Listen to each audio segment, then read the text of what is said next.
Vital's B Practice podcast is proudly sponsored by Maxis, BergTech, and Industry 9. It wasn't. Actually, I ran a ponytail in qualifying. I beat a lot of dudes with a ponytail. You don't want to get beat by a dude with a ponytail. Full on ponytail. Tucked it. Actually, I think I might even have a photo somewhere. It was heinous. Didn't tucked it into the jersey. I didn't know what to do. I'm like, we're at Fort Bill and I got long hair. You got some I short got arms? I got some little arms, dude. I'm like a crocodile or a Tyrannosaurus Rex. I have no arms. So to go Okay. to a long bike, I need high bars, and I don't like riding behind, in front of the bottom bracket. So I need maximum get them things back to me so I can push on them. So when I hit a corner, I just lean and turn.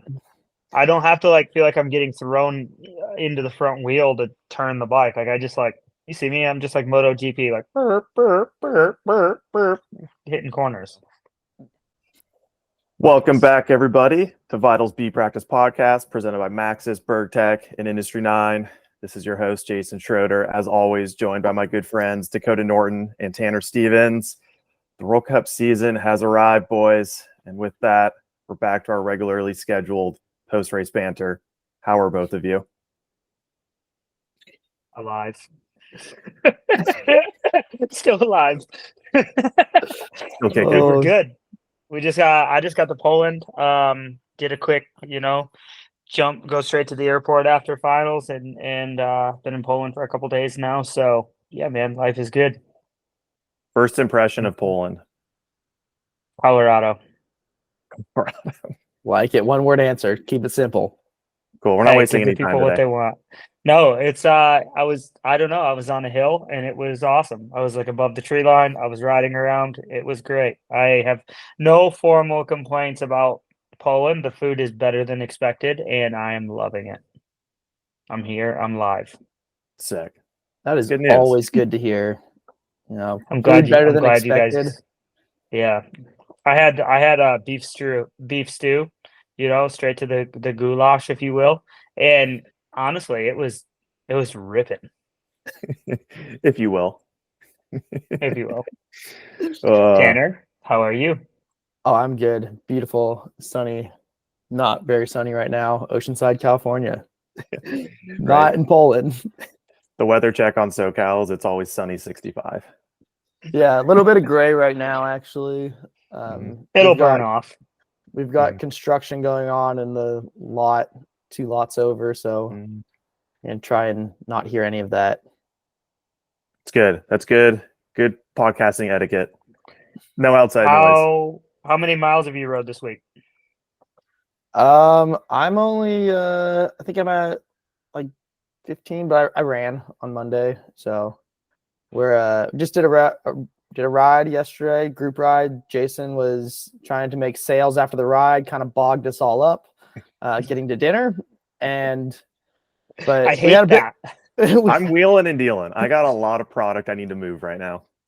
You shouldn't say that publicly. Maybe you can take it to Norton Cycle Sales. The comment section of the B Practice podcast could be where Jason sells things. No. Yeah. If people got to work for it to find me. I'm not going to be very public on things that may be bicycle related that I need to get out of my garage I'm currently sitting in. And I try not to pawn it off. I try not to pawn it off on our friends too hard, but I got stuff that is worthwhile. I just don't need it, Anyways, That's not what we're here to talk about. Me selling test product. I don't sell any of it. It's all donation based into my savings account. All right, let's 501c. Yeah, exactly. Yeah. All right. Good stuff. It's been a while since we've actually hopped on here and talked. The last true V practice was for you moving to Mondraker, but we did all see each other during Sea Otter. None of us can remember when the last time we were all in the same place was. It has to have been 5 years, I think, but that was cool. Oh, at least. Yeah. Before COVID by some time, I would imagine. When we were at the beach. Yeah. Per usual. Probably, yes. It was good. It was good stuff. If only we had more time during Sea Otter, we could have done a live podcast. I didn't even know Tanner was going to be there. Very part of the course. so I didn't bring anything to prep for it. But yeah, good stuff. It was fun. It's good to see us, see everybody face to face, not just on a monitor like this. I got to meet Spomer for the first time. He's elusive, very tough individual to meet in person.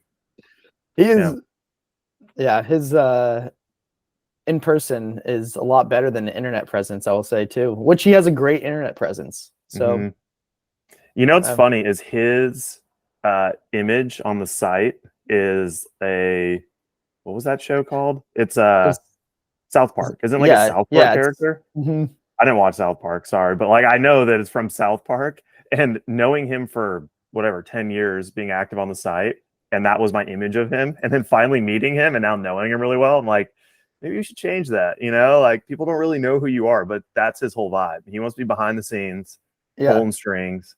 Nobody knows who he is. The funniest thing about it is he was at the last national round I ever went to.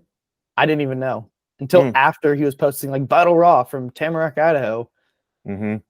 Yeah, I forget. Dakotah, didn't you do a podcast with him, or did you do that with somebody else in a van at Windrock like 5 years ago now? Yeah, I did it with. Oh man, I don't remember who I did it with at the time, but we did it at the Rock Shot camp, and that was the first one I did. So we're pretty overdue. And I've never done a Vital Raw either. So you know what? A Vital Raw. We change that. A Vital Raw is more overdue than another podcast, only because we get to hear from you all the time. But doing another Inside Line would be really cool, and we can all three of us can still be on it and get some different angles compared to your first one, because a lot of time has gone by. Like your racing career and life is different than then. I think doing that one with Needles, everybody seemed to like that, and I opened up a lot, which was kind of tough for me to do. But at the same time, people seem to react really well to that, and what we do here is cool. People get to know me, and what the racing's like. But me as a person is, I think there's a lot has changed since then, and yeah, it'd be cool to jump on. Also, Slodming. I want to rip Slodming on the camera. Are you going to be there this year? Yeah, I'm going there in 2 weeks. Come on. Well, see if you can find somebody that wants to film. We can make that happen. I just don't know anybody who's over there. Dude, doing a Raw would be sick. I can't. Now that you mention it, I'm not really sure why we haven't had multiple with you. You're perfect for that. You're so loose. The same thing. Less and less, but you'll have a hard time seeing me behind these handlebars. Okay, all right, yeah, that's our way to transition here. Okay, keep moving. So, big talk of the weekend. The season kicks off. Fort William was very exciting. Much anticipation. I feel like the hype around this first round was higher than years past. People seemed very engaged and stoked on downhill racing.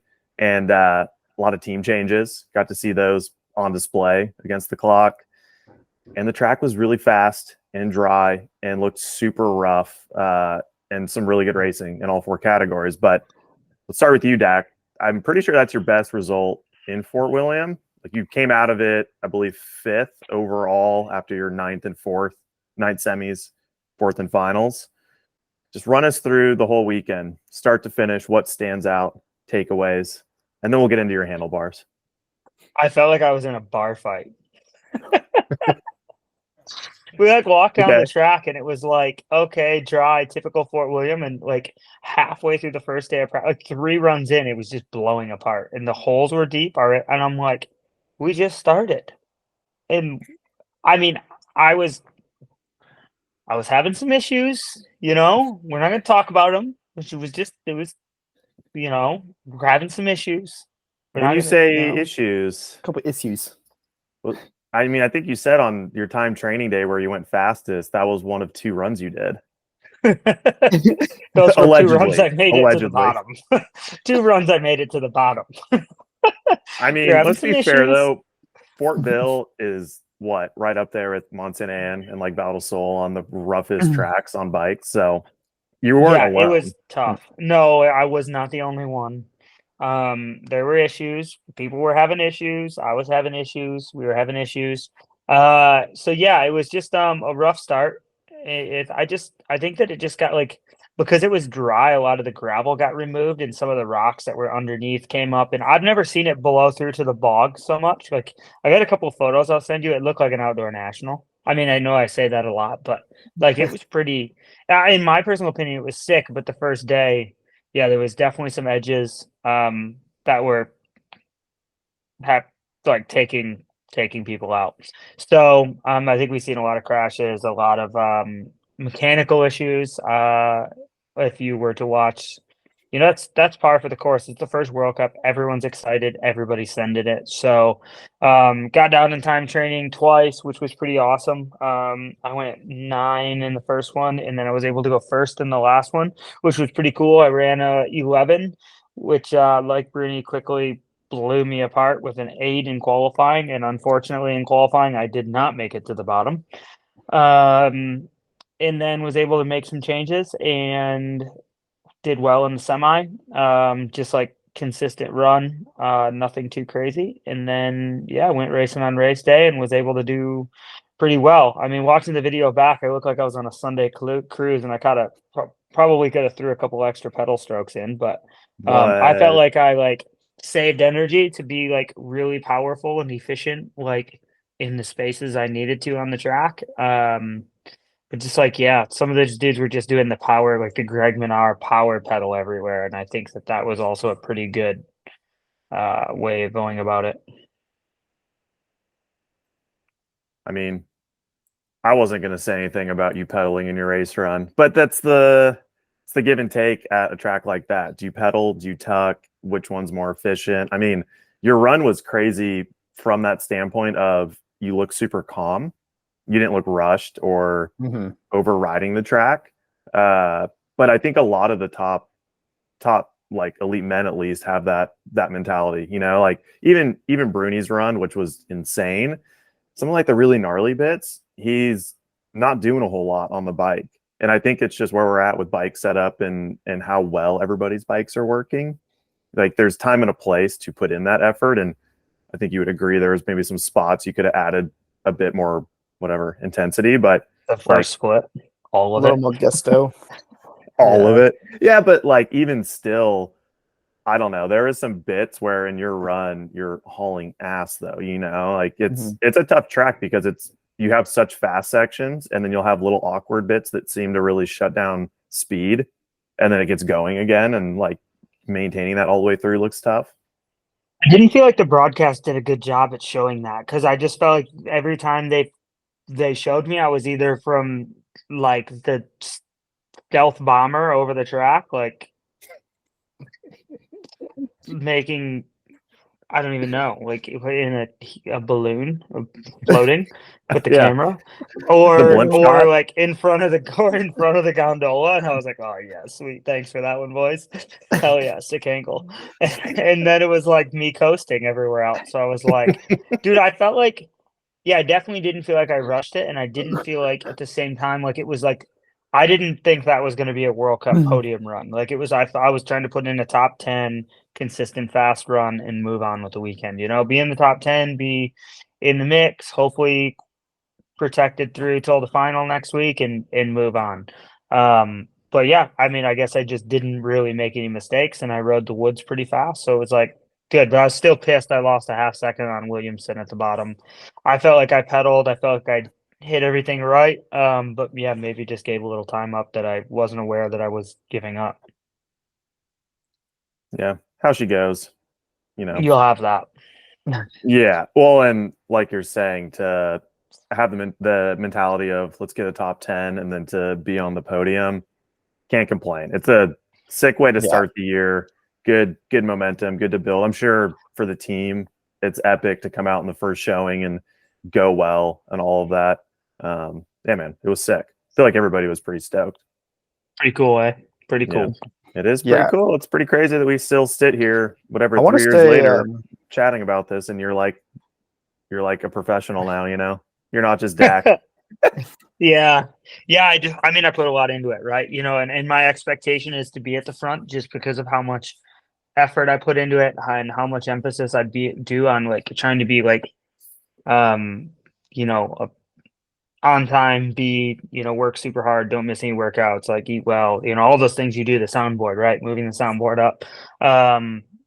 Trying to be excellent at a lot of things, and because I put so much emphasis on that, I feel like I should be, racing at the front of the pack. And the reality is there's probably dudes that work harder than I do that just maybe don't have the talent or don't have the will to do a couple things, but I feel like I do well across the board of things. So it's like, ooh, I want to be at the front, and that's like the expectation I have for myself is to at least be in the top 15 in the mix.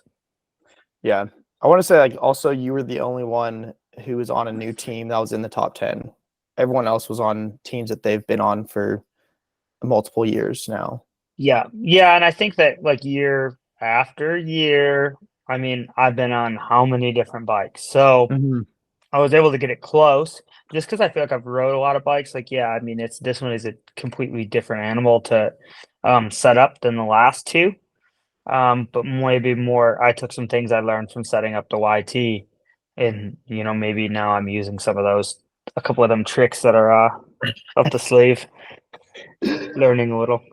That was a question I Yeah. had with just being on a new bike and Fort William being a track you've been to a bunch, but it also being somewhat unique and that it's not very steep and stuff. Is there anything unique you did with your bike setup to match the track this weekend?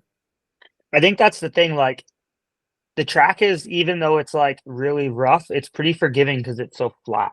Like, yeah, it's high speed, but it's flat. I mean, it's that was like one of the things I was taking confidence in going into the week, because it was like, man, I know, like, yeah, maybe I'm not as fit as I want to be just because I didn't have the perfect preseason. Like, things didn't go my way and I wasn't able to control. I had to go do some stuff I'm not normally used to doing, or and I got sick for a while. And so, yeah, it definitely wasn't like I killed it. I had the perfect preseason of training.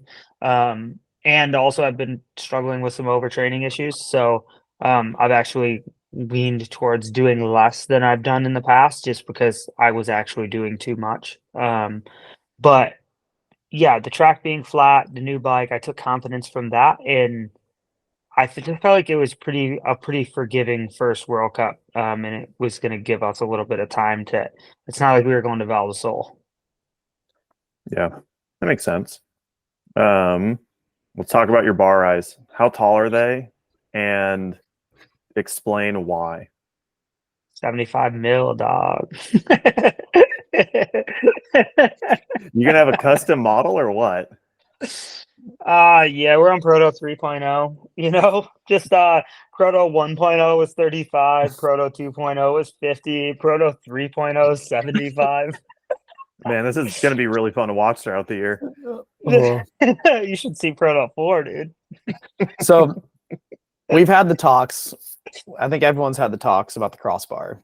You've said no crossbar, but where do we start implementing this? There is a thought in my head that maybe this might be. We could do like a little bit of risk for my life. Dipped crossbar, but like, I've been watching slow-mos of how much they're flexing, trying to keep an eye on it. Like, yeah, of course, I'm kind of afraid that maybe they may. I don't know. I would hope that they didn't just buckle. I think it's good. I really do. I mean, yeah, it's a little squirrely for sure. I have a lot of chin bar clearance. Like, I find myself less trying to pump a roller and hitting myself in the face with my handlebars these days. Because seriously, that's actually been an issue. Like, a couple times I've like uppercutted myself. Wow. Next thing you know, your goggle foams are over your eyeballs, and you're going into the first turn at a World Cup. Like, oh shit.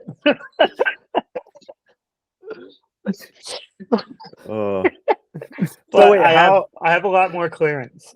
Yeah. How do you make sure that you still have weight on the front end?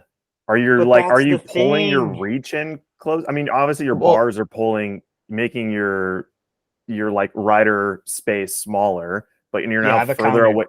But now you're further away from your axle. Okay, with the No, house. well, the axle. I am farther away from the axle. My dog's got alligator arms.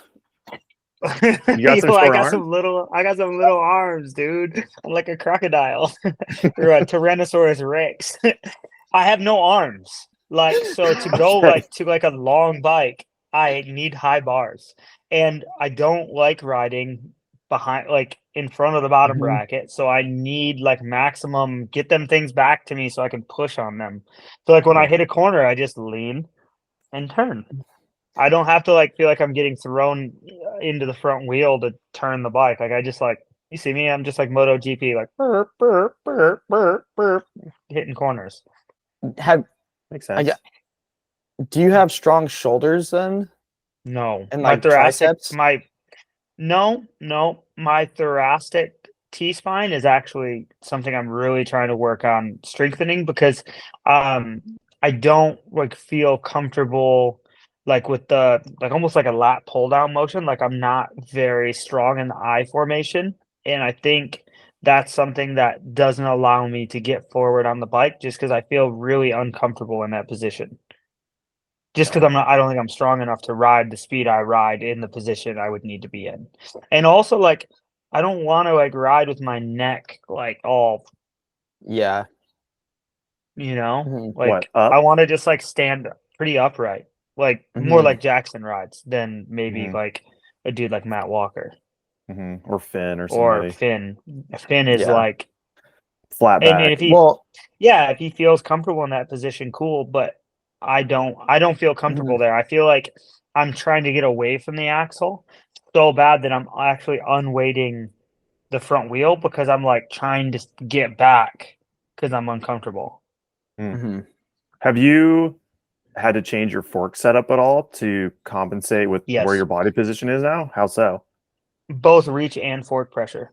Um, Okay. because like the biggest thing has actually been the shock because what as my rider like and I've had this issue in the past like you get your new bike for the season you're like yeah it feels great at Windrock you go overseas and you're like this bike is tiny your bar like my bars are on the floor you go up 20 mil with the bars and now you've lost 10 mil of reach so your 460 bike's now a 450 and you're like standing directly all your weight on the shock so you're springing your shock up but if you just were to actually extend the front triangle, you would move your weight bias farther in front of the bottom bracket so that the bike isn't using travel because you're not standing completely so hard over the rear shock. Like you can actually distribute your weight more evenly within the bike.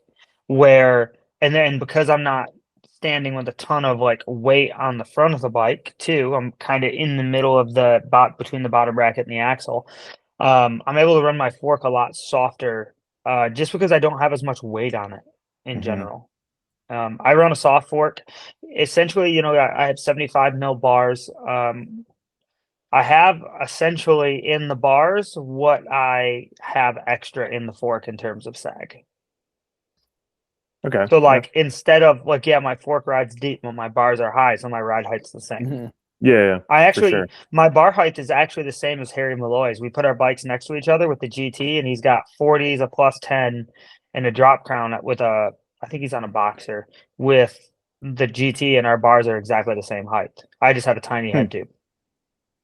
That would be an interesting measurement to get and let people know about is just your bar height from the ground.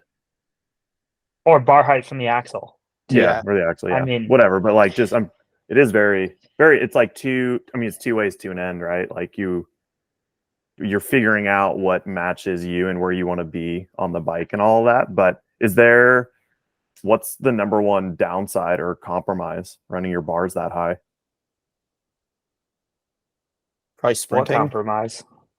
Well, I like to me it would be like pulling the bike up, like lifting it over things. You have like less leverage and move time to do it, you know? You have more leverage, but Well, yeah, I guess. It it'd just be seems easier to like pull. if you're already stood up, you're not like you don't have that like a little bit more bending over and then like pulling the bike up. I I mean, don't know. I've yet to feel like there's a problem. I think the Like, only issue you would run into is if you really had to do a flat sprint. yeah, flat That's the sprinting is only not great. yeah. Like So from a that's why dead we stop. tucked. That's why Mhm. we tucked at the bottom. Clearly, I mean, Can come we- on. Can we get a fairing off of your bars so that on these sprints you can just tuck in underneath it? I know you might run into like the whole chin issue again, hitting your face on your fairing at that point, but like, I mean, we don't And even we know. can wanna know- integrate it. We don't I know what can't Lloyd's believe going to I'm roll gonna up say to this. Poland with, but I literally have been like, I just need to get a dude from our team to just stand out there with a speed gun and we just figure out where we pedal and where we tuck. Like, how hard can it be? You just walk down the track and shoot a speed gun on somebody everywhere. Like, I mean, doesn't at what point do we actually go slower? I think there's like some sort of science that's been done on this. I think it's like 20 some kilometers an hour, like 23 kilometers an hour. It's actually faster to tuck than sprint. So, like, just stand out there with a speed gun and tell me where to pedal and where not to. I mean, like, it doesn't seem doesn't telemetry stuff rockets. pull your speed? And if you did 2 runs and you sprinted one and you tucked the other, you would have the 2 data points to compare.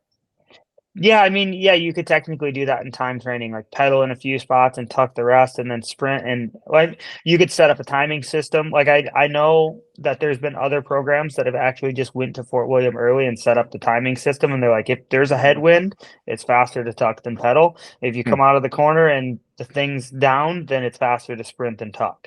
And so it's like making that decision is really, really hard. And that is the science of like a track like Fort William and getting there early, maybe going to ride there early and doing your homework. But also I think that it's just, yeah, okay, maybe I could use like my chrono or maybe I could like my BYB chrono or maybe we could use the data system. But at the end of the day, it's just kind of like a squiggly line that goes down the side of the hill. It's hard to really see like what what section here or there is it that I think you literally would just need somebody to stand there with a speed gun. Like I can't think of a better way to like figure these things out. I mean, with like a Lit Pro, you could do it. Yeah, I mean maybe. There's definitely just like stuff if out But there. but at the Overlay same 'em? time, like I think like race intensity is not. It's easy to replicate, and even in time training and stuff, you're not going to be sprinting as hard as a race. Yeah. Yeah, that motorway section in race runs was really interesting to watch because most people have ridden that track a bunch. And yes, the jumps change a little bit, but you've done all the practice runs the days before. You've ridden it a bunch of times.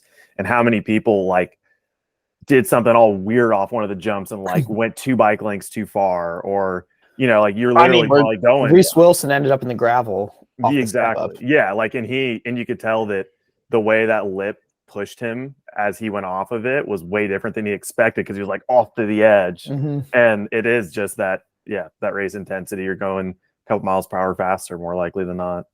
And it's hard to make those decisions in the moment. Like I honestly in time training, I almost got thrown over the bars on that second jump. Like thought I was season ender, dude. Was going out the front door. I went up there with the e-bike directly after it and looked at it. I was standing there looking at the lip, and I didn't realize it was so pushed off on the left-hand side. And then you make that decision to move. But if you were to hit that lip, a foot over more than you did the run before, there's an effect to that, and then you're 3 bike lengths longer on the landing. And I even went. I felt like I hit it pretty good, and I still went a little deep. I felt like my motorway was good. I was able to get all the backside, so I didn't pedal before the hit.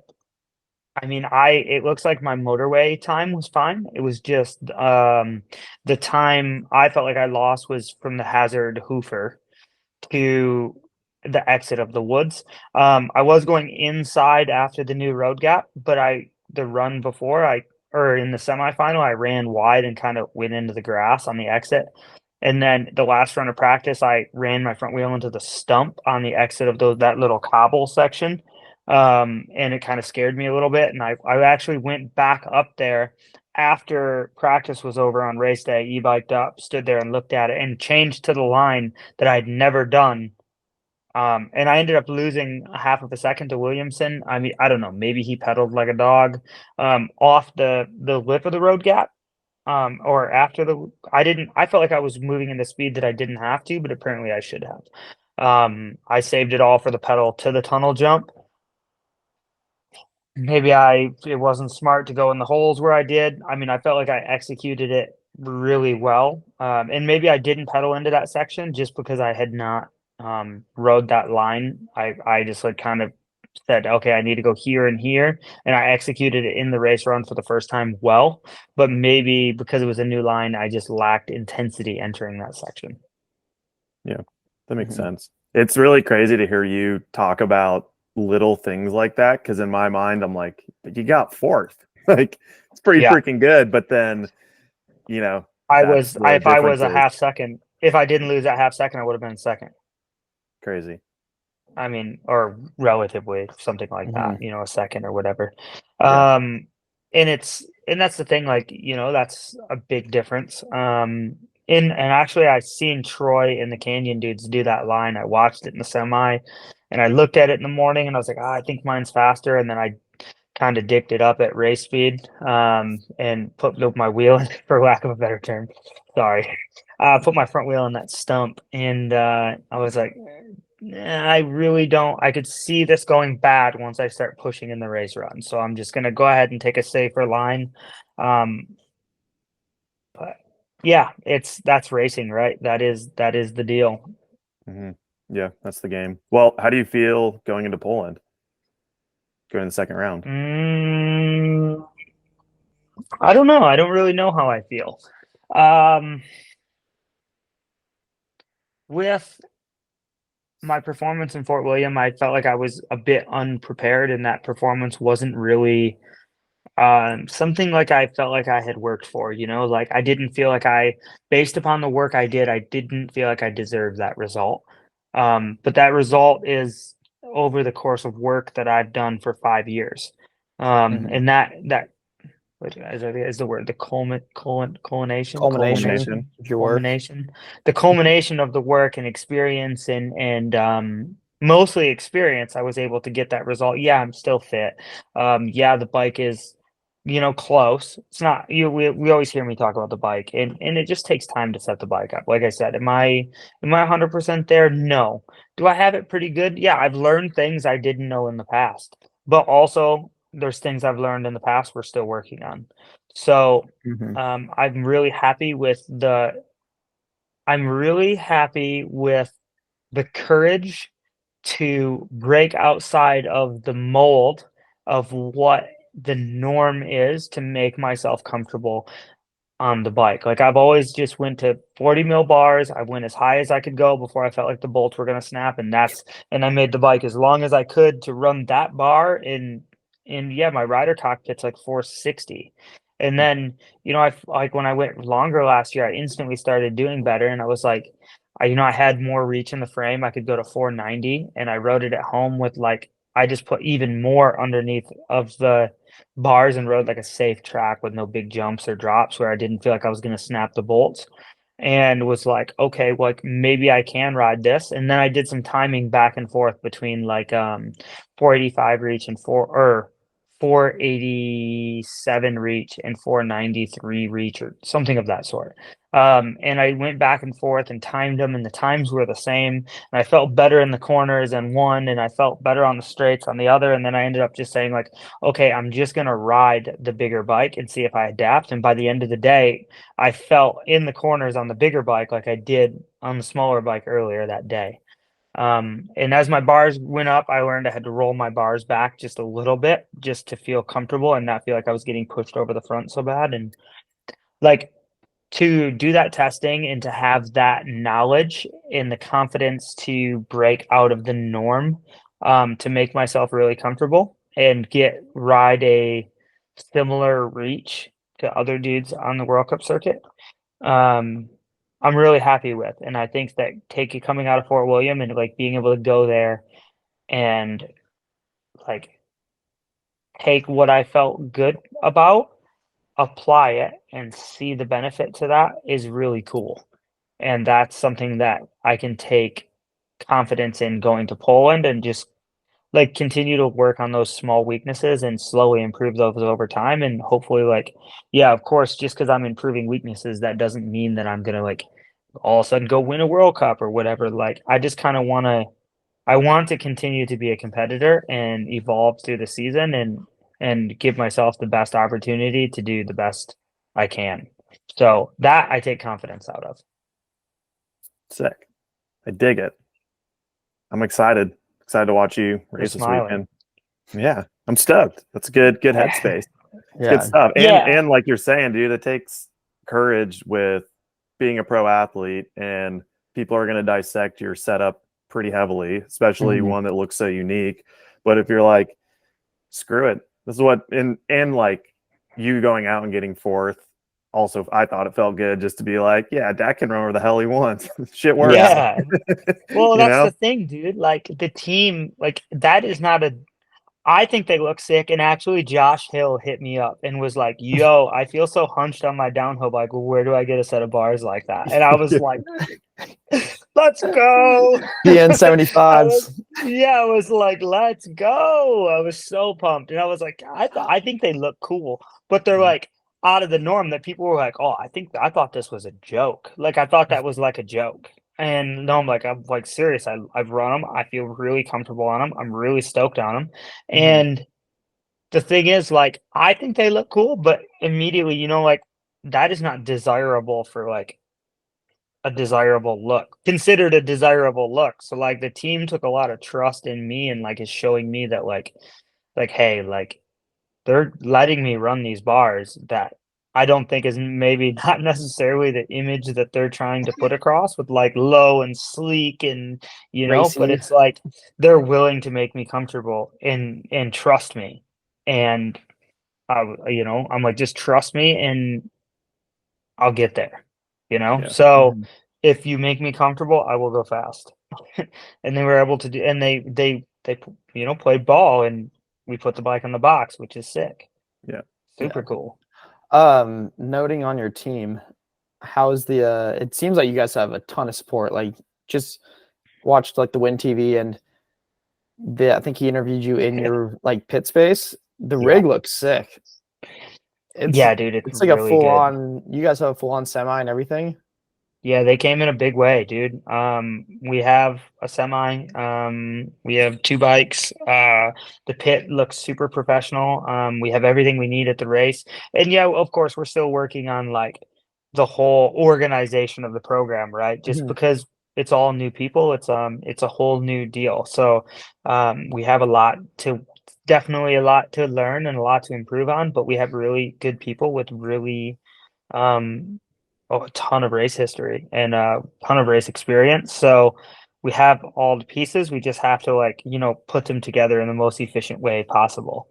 So yeah, the rig looks awesome. We do have a full semi, and we have a kitchen. We eat all of our meals at the semi, and it is kind of home base. Like I can put my stuff inside. They're really cool about letting me keep everything at the pit, and then just make sure like workflow throughout the weekend really nice. And yeah, we're still dialing in, but it's cool. That's real good to hear. Sweet. I was laying in a semi in the warm before the Dude. final run, and it's like it was cold, and like I was laying on the couch at the semi, like door shut, no one else in there, and like to have that like headspace to like focus, like think of run through your race run, stay warm more than anything because we're sitting around for 4 hours, and get my stuff around and just get away from anything. Like really couldn't hear the finish line rumble that much, and it was really nice. Like, if I need to like sneak in there and take a nap in the middle of the day or just get away from all the loud stereos and stuff, like because I've been working on my own I guess brain health to a degree, like since Frida stuff, and learning a lot about that and just understanding like some things that I thought were normal are not normal. Everybody doesn't feel exactly like I do all the time, or there's things I can do to actually feel better. And if anybody that's known me knows I lose everything, and it's like I have to work so hard to be present to like keep track of all my stuff. And yeah, just like I'm working at not being that person anymore. So if I can sneak away in the quiet and rest, it's so nice. Yeah. Heck yeah. That's sick. I mean, that was when we talked about, even before it was announced you're going to write for Mondraker. I think we all chatted a lot about how you were really focused on finding a team that gave you that next level of professionalism, like exactly what you're talking about, having a space to go chill that's warm and there's food being made, and like all of that stuff was just as important as like the bike and the teammates and all that stuff. So Yeah. it's sick to hear it playing out, at the first round like that. It's a little bit different than the whole rental cars we used to work out of the back of at races, but Dude, look at you now. That's I have no insane. idea. I have no idea how I've gotten here, but I'm here, baby. Let's go. All right, one last thing before we do our Industry 9 Buzz report is Tanner and I were chatting about this yesterday on our ride. Is your bike's not the quietest bike out there, which that's just reality. It's fine. But we were chatting. Do you wear earplugs when you ride or race? Or have you thought about it? Yep. And not because your bike is loud, but what we brought up, and it made me just think about it now when you were saying getting away and not hearing the noise of like the race weekend, is that it allows you to focus so much more. And like that, everybody that rides mountain bike, when your bike's quiet, you feel pretty good. And like, is that something you do? I'm gonna tread carefully here. Okay. Why? I have rode my downhill bike quite a lot with my AirPods in noise canceling mode. Maybe not like earplugs, but I'll just like toss my AirPods in, put them on noise cancel, and I'll ride. Or maybe adaptive, so like people can talk to me, but it dulls the sounds a bit. Yeah, we're working at making the bike quieter. We have some things we're working towards. And it is definitely hard to hear if you're hitting tire or if you're sliding tires, hitting rims, things like that, if the bike's loud. There's no doubt about it. And we're working on making the bike quieter. It's like, I have a new mechanic and we have a race engineer. We've been like getting like the big picture together, and now I feel like we can start like kind of dialing that in and like getting some more foam like in the chainstay and the seat stay, and making sure things are velcroed. And it was just like we haven't had enough time together to like work on the fine details yet. And then you like look at riders that are riding at home and they're working on ways to make their cables rattle less, or mechanics that have a lot of time and the bike's dialed in and then they have time to tinker. We haven't had time to tinker. So yeah, I've definitely looked at running earplugs. I think the issue is I can't hear when things are running into contact with rocks. And in a race run, you're not necessarily like slowing down, or you're not trying to hit things, but like it's kind of nice to know how hard you're hitting things. Like, and if you start like really slamming rims, you're like, oh man, like okay, like I need to. Or if you were to get a flat tire, it's going flat before you rail a corner and just high side yourself off a cliff. That is the reality. Like, if you are starting to lose pressure, you need to slow down. And sometimes, like, if you're losing pressure rapidly and entering a corner, man, it's a recipe for disaster. You could get yourself really hurt like that. And I just don't. The reality is, I'm not really willing to. I have rode with them, but I'm trying to know everything that's going to happen just for like longevity. So say your bike was dead quiet, you wouldn't wear earplugs from like a mental headspace point of view. You would rather hear what's going on. I want to know if something's going wrong. Okay. Yeah. Didn't mean to put you on blast about your bike. That wasn't the point. Yeah, I guess it was more from, like, a no, I focus know, but standpoint. like that's what I'm saying. Like, yeah, I think from a focus standpoint, I think it would be really good, but it's only good if it's going good. Like if you Good way to blow a put it. couple spokes out, or you're like your derailleur's, I don't know, you clip your derailleur on a rock, you need to be able to hear before your derailleur goes into your wheel and locks your wheel up. Or Even be like ready to go watching, down with the ship. or just be willing to die for the cause. I think that's the biggest reason I don't run them, and I have ran them in the past, and it is kind of scary. Like, I mean, if you break a chain and you want to hear if it's left the bike or if it's still down there clanging around about to go into your wheel. The reality is bikes don't break and we never break anything. But if you were to, you need to, I want to be prepared. Yeah, but also your bike is still in an early phase of prototyping to an extent where it's pretty modular. You guys can change out a lot of things, headset cups, stiffness in the rear triangle, your bottom bracket. Like you guys have the ability to change kind of the position of your bottom bracket, right? Yeah, we can raise the bottom bracket height, and I've went down 2 mil, which I was really happy with. I think it was a great change, and yeah, I was like kind of asking, I was kind of like fishing around going into Fort William. I was like, so if I got a removable bottom bracket, can we stuff a 29er in there? And they're like, no. I'm like, okay. But yeah, I mean, maybe that is like a recipe for disaster as well, right? I think like even like with John Hall, familiarity is maybe sometimes the greatest tool. More so than like whatever sneaky maneuver you can make for the weekend is like changing leverage or, like moving to a 29er on a track that rolls fast. Like if you hit the brake and get stood up and ride off the track because you're running a 29er and you're not used to it, like you kind of look like you look real silly. So, but yeah, we're running the -2. Sick. All right. Keep moving. Yep.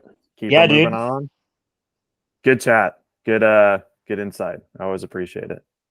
All right, on to our Industry 9 Buzz Report. If you don't remember what this is, because it's been a while, let's recap about everything that happened that wasn't really racing related. Anything outside the tape, things that stood out from the weekend.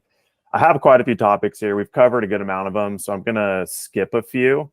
But the first one I wanted to mention, which you sort of mentioned at one point, Dakotah, is what's your thoughts on practicing a racetrack before the race weekend? David Palazzari posted a story kind of calling out people riding Fort William once it had already been not taped, but pulled, marked. It Yeah. had been marked out, I think that that's more of a discussion with the organizers about actually letting people that are going to be racing riding the track. But it's like if people are upset that people are riding the track, then it needs to be closed to anybody with a UCI license the entire year except for a race weekend. It's like the only way to make it fair, especially at Fort William.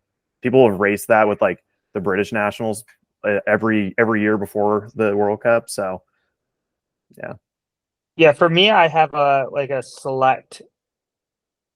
I do the same amount of runs. I build speed at the same pace to try to reach an end result. It's just another variable I try to control throughout the course of a race weekend. And like, yeah, if I could go ride it like 2 weeks before it was pulled, maybe it would be beneficial. I know some dudes are like, riding some of the World Cup tracks right now ahead of time. And yeah, like maybe for answering questions like, do you pump or do you tuck on the motorway? For things like that, it's cool. Maybe 2 weeks, 3 weeks before, okay, but I'm not trying to ride like the weekend before the race just because it's I don't think it is beneficial to be up to speed too fast. I think you're just asking to fall on your head in your race run because you're pushing too hard. Especially not once it's pulled. I don't think that's super cool. And I think that like, yeah, the rule of closing the track for 2 weeks beforehand, I think it's good. Yeah, it should be that way. Yeah. you got any thoughts, Tanner? I I mean, like I Dakota's response. I think you just reach a point of diminishing returns at a certain time on the track. Like if you are doing 10 runs a day for 5 days the week before, Yeah. you're up to speed. You've also probably developed bad habits as well. Yeah. And I then think, yeah, you're for sure. kind of like going to a point of diminishing returns where more time is actually worse off for you. Yeah. I think it's been proven year after year at places that some riders have grown up riding or ridden a lot that it really doesn't make a huge difference. Like, Yeah. So. All right. Personally, I was always really bad at racing at North Star, and I rode North Star all the time. Exactly. Right. Final Fantasy. I'm just giving it another plug because we finally had it up and going for the first round. I thought people were pretty stoked on it. I had a ton of fun playing. So if you didn't play, go make a Vital count if you somehow don't have one already. It's free. Play for second round in Poland. Dakotah, if you were going to play, would you put yourself on your own team?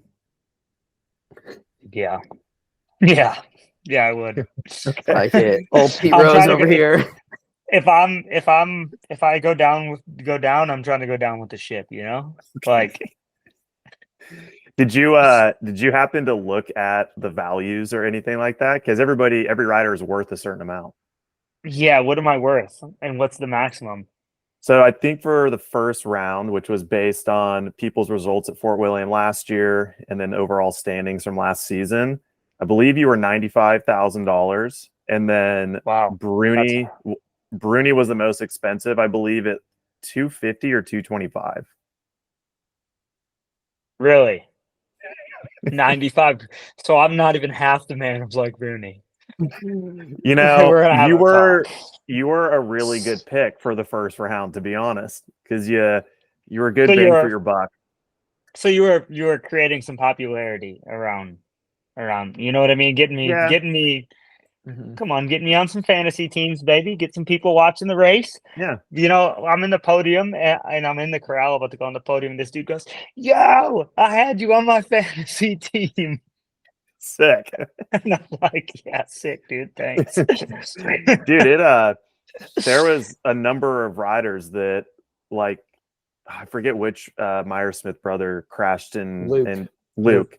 Yeah. Like, a lot of people had him on Mhm. teams. Arise Van Leuven in junior women's, a lot of people had her as like the winner, and she should have if she didn't flat.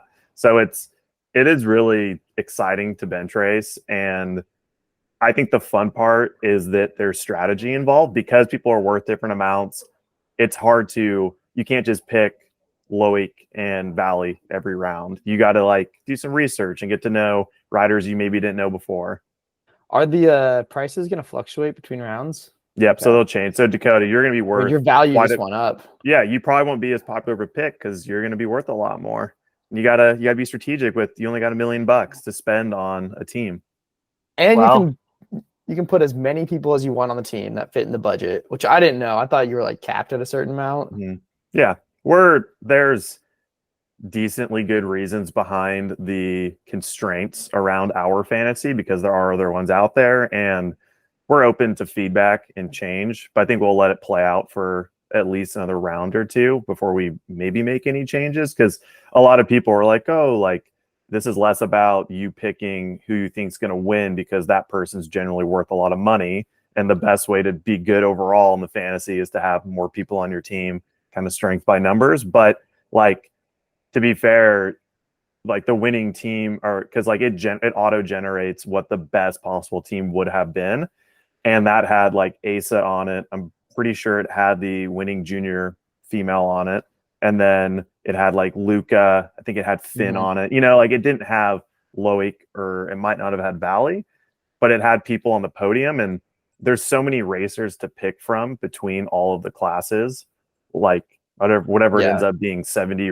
riders. You know, there's strategy. It's not like people are like, oh, you can build this huge team. Like, what's the fun in this? I'm like, it's not that Dude, easy. I like having more horses in the race. For sure. Then you're Gives way you more more reason to pay invested. attention. Yeah. Yeah, exactly. Yeah. Okay. Enough fantasy talk. Go play, please. You can win fun stuff. You know what's way cheaper than that suspension service your bike desperately needs, or less of a hassle than finally replacing those C-frame bearings you said you would swap after last winter? Slapping on some crispy, fresh Maxxis tires. Doesn't matter if you've got a month-old whip that came with some questionable rubber, or you're still rolling around on 26-inch wheels like it's 2013, Maxxis has got you covered. The tires of choice for the world's fastest racers. Whether they're sponsored by Maxxis or not, you can visit your local shop or favorite online retailer to get the same tread patterns and compounds. UK components brand BergTech has long designed and developed components for racers and everyday riders alike. Well known as the cockpit of choice for shredders like Veronique Sandler and Josh Bryceland, they recently picked up the Trek Factory DH Squad and the Yeti Cycles team. So look for Richie Rude, Mick Hanna, Loris Vergier, and Sacha Ernest all racing this season with the signature white and yellow BergTech badge. But I do have to warn you though, as the BergTech website is honestly a euphoric dark trap of mountain bike componentry. It's hard to leave without finding something you didn't know your bike badly needed. Anodized UDH hangers and axles? Yep. Titanium frame bolts? Of course. Offset shock bushings? Add to cart. A true one-stop shop for all the finer details and contact points on your bike. Make sure to check everything out at bergtech-usa.com. If you still don't know about Industry 9 and the premium products they manufacture in Asheville, North Carolina, put this podcast on pause and get over to industry9.com. That's 9 spelled out. Once you're there, you'll see that they've got aluminum and carbon wheels for mountain, road, and gravel, as well as headsets and stems. Industry 9 did just launch their new Solix mountain wheels and hubs built for XC and mid-travel trail bikes. There are 4 wheel models that are all sub 1,500 grams, and the new hub features 605 points of engagement with a continuously phased free hub mechanism so that all 5 poles engage with the drive unit when pedaling, increasing durability. They've also lowered the pawl spring pressure to minimize drag, as well as redesigned the axle and bearing layout to give riders a fast-responding, burly hub that is incredibly light. Make sure to check them out if you're looking for a hub or wheel system that's ready for the demands of modern XC and trail riding. Let's talk about lockouts on downhill bikes. Dakotah. How about we don't? How about we just not talk about this? I mean, we had flight attendant on the RockShox stuff. Keep going. Come on. Some Olin's lockouts. Tell me some more. Tell me more. And everybody ahead of you had something going on. Grasshopper. First Do you split. think that? Do you Minus think 1 that, second. Do you think it played a factor, I mean, or is it too I don't early know to about- tell? I really don't even want to talk about it, if I'm being honest. Yeah, I think that definitely if I were able to lock out my bike, I find it believable that I could have went faster. Where I would would you have say. locked it out? I would have locked it out probably so essentially what I understand from the Olins, there's multiple damping modes. And for what I know about the flight attendant, they have essentially like a pedal mode, which is like maybe more low speed support or more damping, and then like a full lockout if they want it. I think like the pedal mode, like a improved low, like because essentially like I just pick the best setup I can for the whole run, right? So yeah, my bike might have a little bit more low speed support in corners and on jumps, but it's not as good in the rough. If you can just hit the button, and it's not even really the lockout, it's the electronic suspension. So if you were to be able to have like a pedal mode, like a low speed compression that you could front and rear hit for the whole first, and then on the boardwalk unlock full open, rip the middle section, rip through the woods, hit your pedal mode again, run your pedal mode, and then hit full lock for the last jumps. I think that would be beneficial, right? Probably more at Fort William than some other tracks. We've seen Bruni use it a lot. The flight attendant has multiple modes, from what I understand. Like essentially, you can have two of three things, or I don't know. But flight attendant learns the tendencies of the rider and track as well. I don't think Yeah, what they're using a button. It's not the other. Okay. Yeah. It's like I mean, it's like a Bluetooth Okay. essentially lockout, like either full lock or pedal mode. I mean, is what I understand. I've ridden both versions of the current ones that are out there that people can go ride themselves. Their XC version, and then the original version that was trail enduro focused. And it's 3 positions: open, a middle, and a lock. But the key with flight attendant is that the second you're going downhill, so either you're hitting, it'll read either consistent impacts or the actual pitch of the bike, and it has a pedal sensor. So if you stop pedaling, you're pointing downhill and you're hitting bumps, it stays open, fully open for like quite a while. You can adjust it, but it's really only a factor when you're pedaling, and you end up tuning it to be more comfortable or more firm in pedaling applications. So it's interesting about this is that, to me, it must be reading terrain in a different way, because the current stuff, is there buttons on their bars? Mhm. Whoa, you just created a thumbs up. Oh, sorry, we No, got a that's- little Google Meets party going on right now. Woo! Yeah, they have a So- button. Okay, I actually didn't see a button on like Valley or Troy's bike or any of them. So, Yeah. Trust me, I've seen it. okay, well then that would explain Luca's it all. got it. Well, Okay. and so on Flight Attendant that people could go get right now and ride. If you have you basically can have override modes with your shifting pods, like your axis components. And so you can put it in a manual mode where it'll just toggle between the 3 settings. Part of me thinks that the downhill bike stuff is 2 position. Like, because think about it, if you have one button, you would have to cycle through all positions to get back to, say it's open pedal firm. Well, if you want to be in pedal, then if you want to get back to open, you'd have to like double press. It makes more sense to me to have like your setting that you're talking about, Dakotah, where you're like, I'm going to set my bike up for like the parts of the track that need the most performance. And then you have another mode that's to take advantage of those key sections where firmer would be better.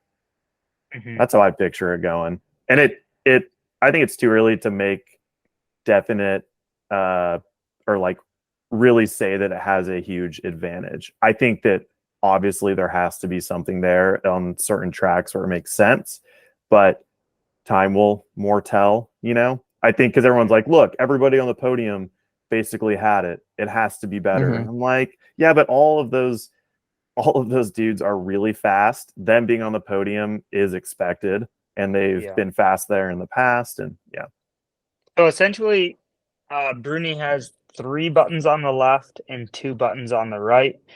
I think that Jesus. yeah.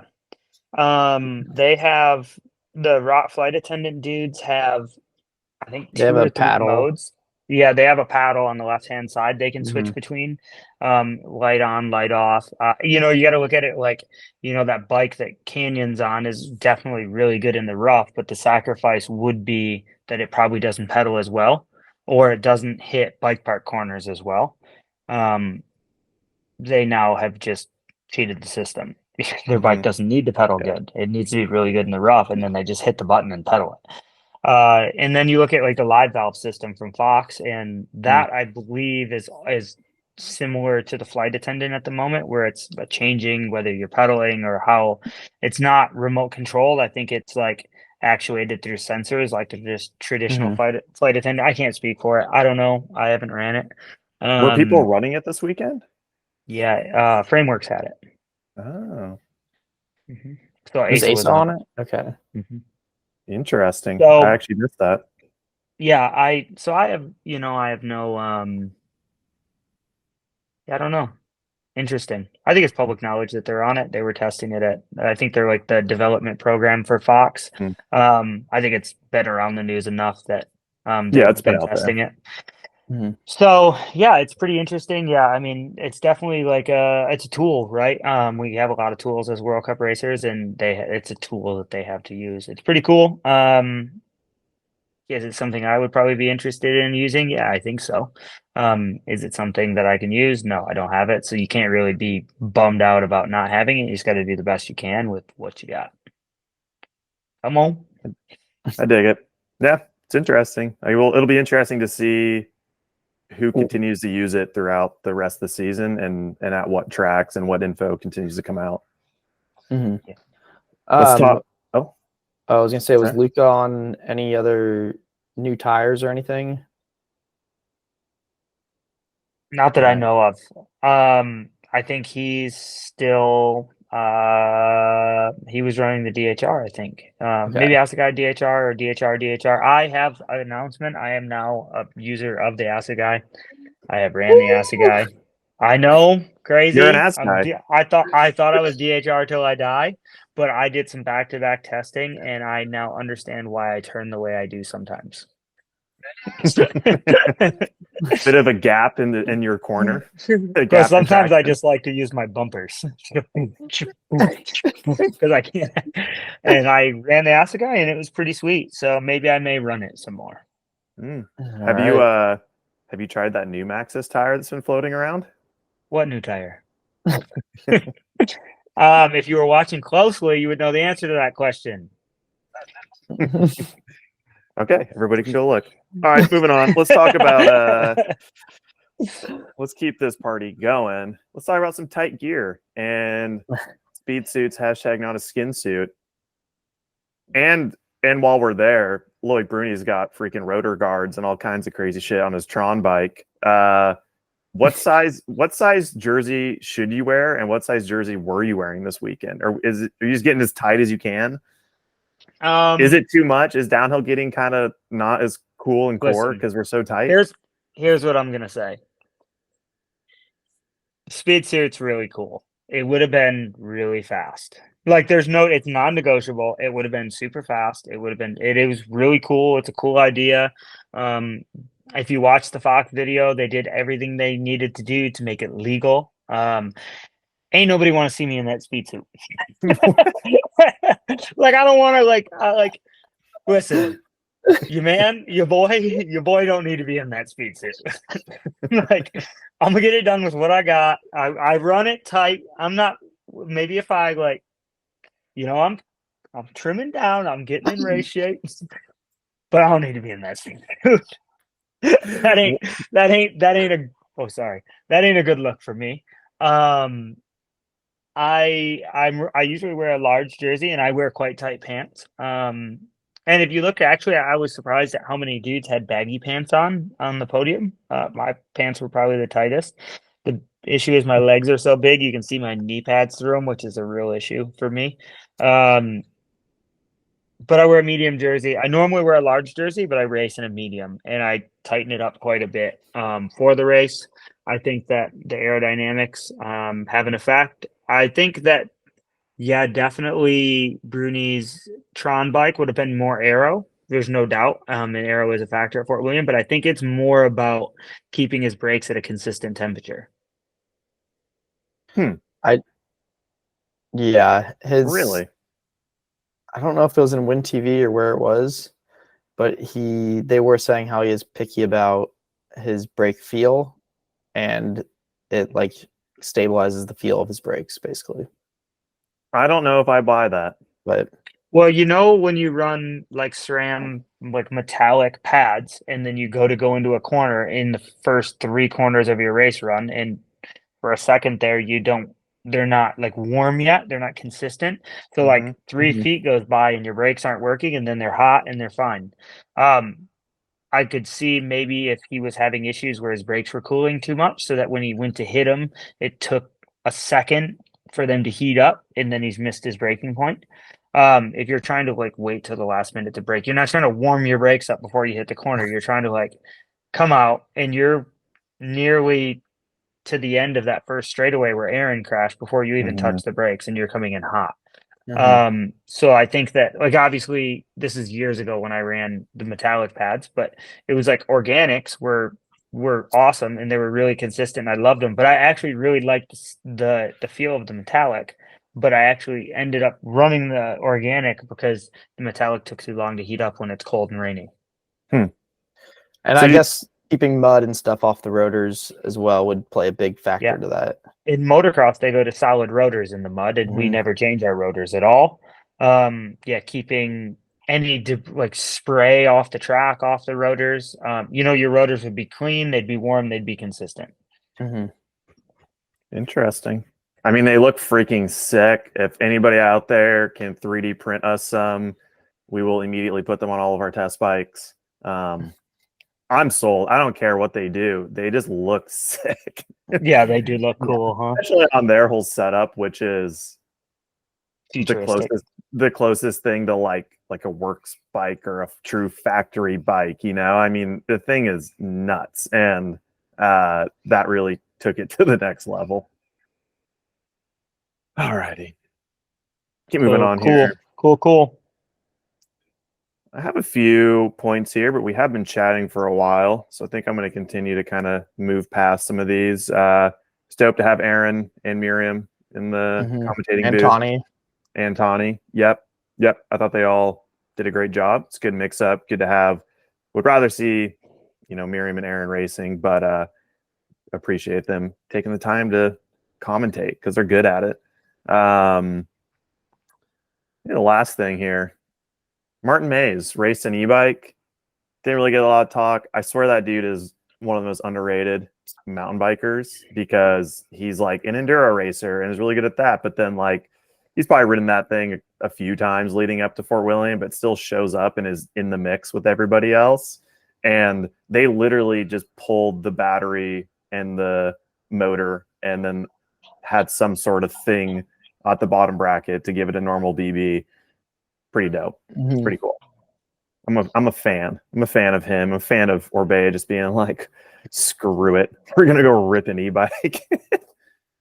Yeah, he was one of two non-UCI team riders in the top 30. Dang. Look And at that. then Doug Vieira, Roger's brother. Yeah. Also sick. We'll get Yeah. there. All right. Let's keep moving on. Let's move on to the Maxxis make or break section. This is where Dakotah covers the part of the track that he felt the race was won or lost. And I love this now because you ride for Maxxis. It's so fitting. We don't have to make jokes about B or whatever. We already talked about what tires you're running, so that's fun. But what section do you think was crucial this weekend or last weekend? Traditionally, I would say that the woods are the make or break section for Fort William. And it's just quite interesting this year because the woods were like tacky and sweet, and everybody was pretty similar in speed through there. I think it's quite interesting to bring up the fact that the race was won again in the top. Like traditionally, we would always say like the woods makes or breaks the race. You can go into the woods 2 seconds ahead and come out 2 seconds behind. And that's been the story of Fort William. But Charlie Hatton won the race up top, and like Bruni has now won the race up top. So I think that, he had a second at the end of the boardwalk, but I think it was just carrying speed through the middle pinball and getting to the horse gate or the cow gate fast. Horse gate, the gate. There's no longer the gate that is no longer there. I would have loved to tell you it was the motorway. I would have loved to tell you it was the run up from the Hazard Hoofer to the motorway, but man, they won it in good old Fort William. Rocks and corners. And I think that if you watch Bruni's bike go down the track, I think it's really good to see or easy to see how he was able to make that time. But also, I was really impressed with Bruni stepping up to the plate at Fort William to not only like have his bike look like a hovercraft like it always does, but his line selection up top I think was underrated. I seen some of the things he was doing to kind of double and miss holes and choose when the bike was compressing, so he's not just getting kind of hobby horse the whole time. It was really impressive. It was really impressive to see. So yeah, make or break from the boardwalk to the woods. Classic Fort William. Well done. Good coverage. I like it. I have my note here that it was the wood section, but now hearing you say that, I would agree. I mean, and it's probably one of the biggest. You could split it up however you want, but that whole section you're talking about is one split. It's like the longest split of maybe any track we have, and I like that that's where the race was won or lost because it's just classic downhill racing. It's raw. It's rough. It's not who rolled the dice. It's just he was better, and it's cool. It's interesting to see. The race was won there 2 years in a row by somebody that just did it better. Did raw downhill better than anybody else. Yeah. What was your guys' thoughts on the changes they made after the hip and then into the woods where there was that new bigger creek gap and it's a lot straighter and faster? I thought it made for better racing. It took out the old Max Morgan section. They did. Don't bring it up. Poor Max. That photo is still in rotation on the Explore page. If any of you don't know, our buddy Max Morgan had a huge crash on the old stump gap of Fort William, blew his hand off going over the bars, and Funk took a photo of it. And it's been one of the most historical crash photos of all time on Instagram, and Mhm. she gone. He got Still, it's been making its rounds for Yeah, eight years now. every years. 6 months it pops up. Yeah. Yeah, I see it once a year, twice a year. Honestly, Poor guy. that corner into the new creek gap, I think it was like, or I guess the left-hand corner where there's a high line with like a burn press, or you can go inside. Before it's a tiny Yeah, the creek tiny floater. creek, the old Mhm. creek gap, I guess it was. That Mhm. corner looks sick. Like Yeah. that was like one of the sickest corners to watch in the whole feed. It looked sick, but it was It gnarly. looked so scary, but like when people came into it, inside line, slight drift over the hump in the middle of it, and then just catch. Mm. I was like, and then the high Downhill. line almost looked like it kicked you out of it. I hadn't not hit the high line in my race run. I went in inside of the holes and then ended up inside again and just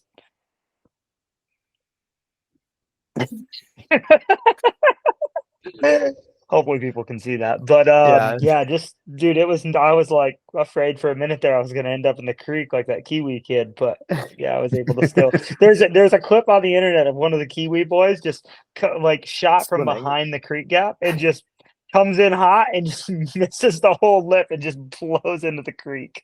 Oh no. That's rough.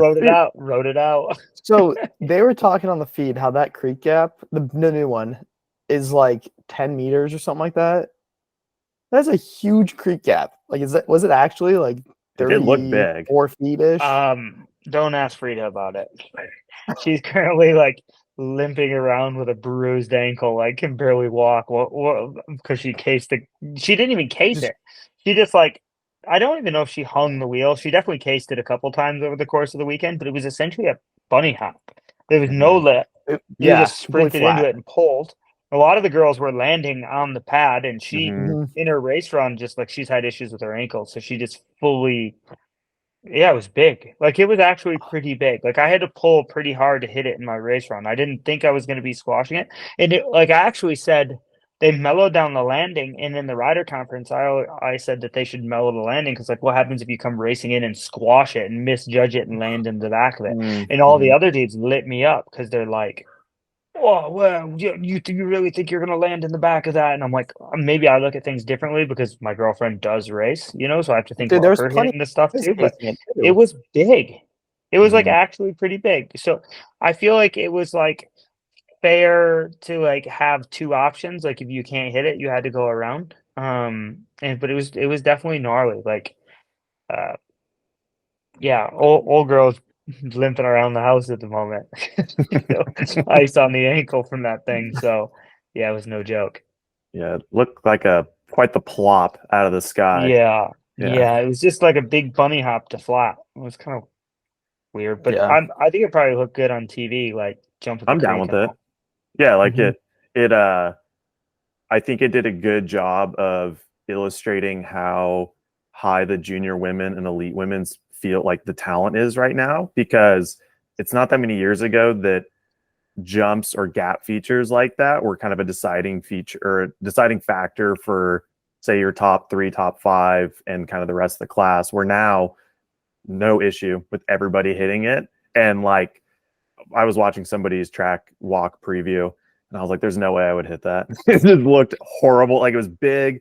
It was Dude, it was a full Evil line. Knievel like jump.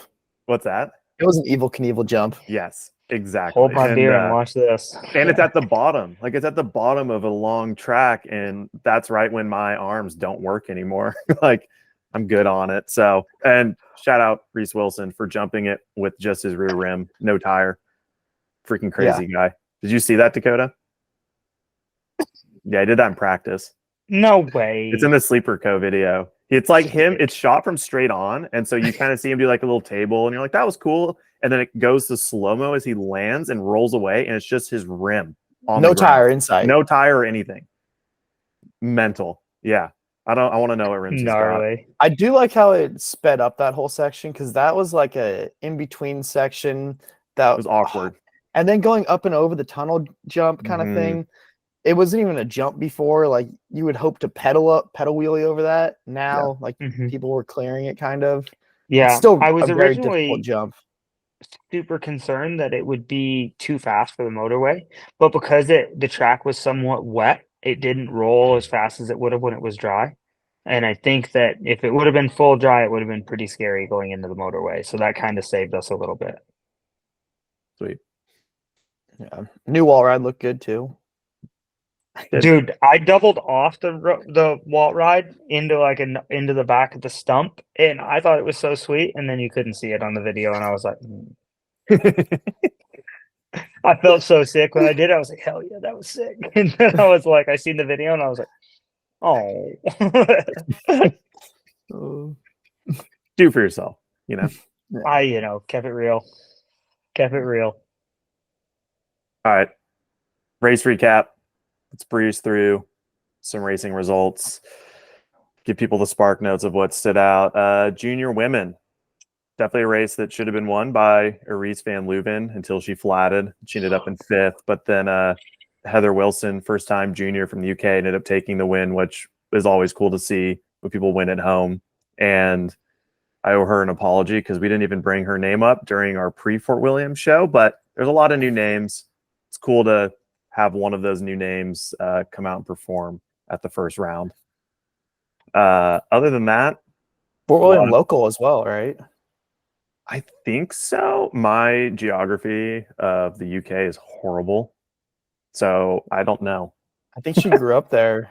Yeah, I know based that off the Win TV interview. Okay, I know that in junior men's, 3rd place, Daniel Local. Parfait or Parfit, not sure which one, but He's local. He is like, both of his parents have like worked there for 20 years, and so that him qualifying fastest and then finishing on the podium was a pretty sick story.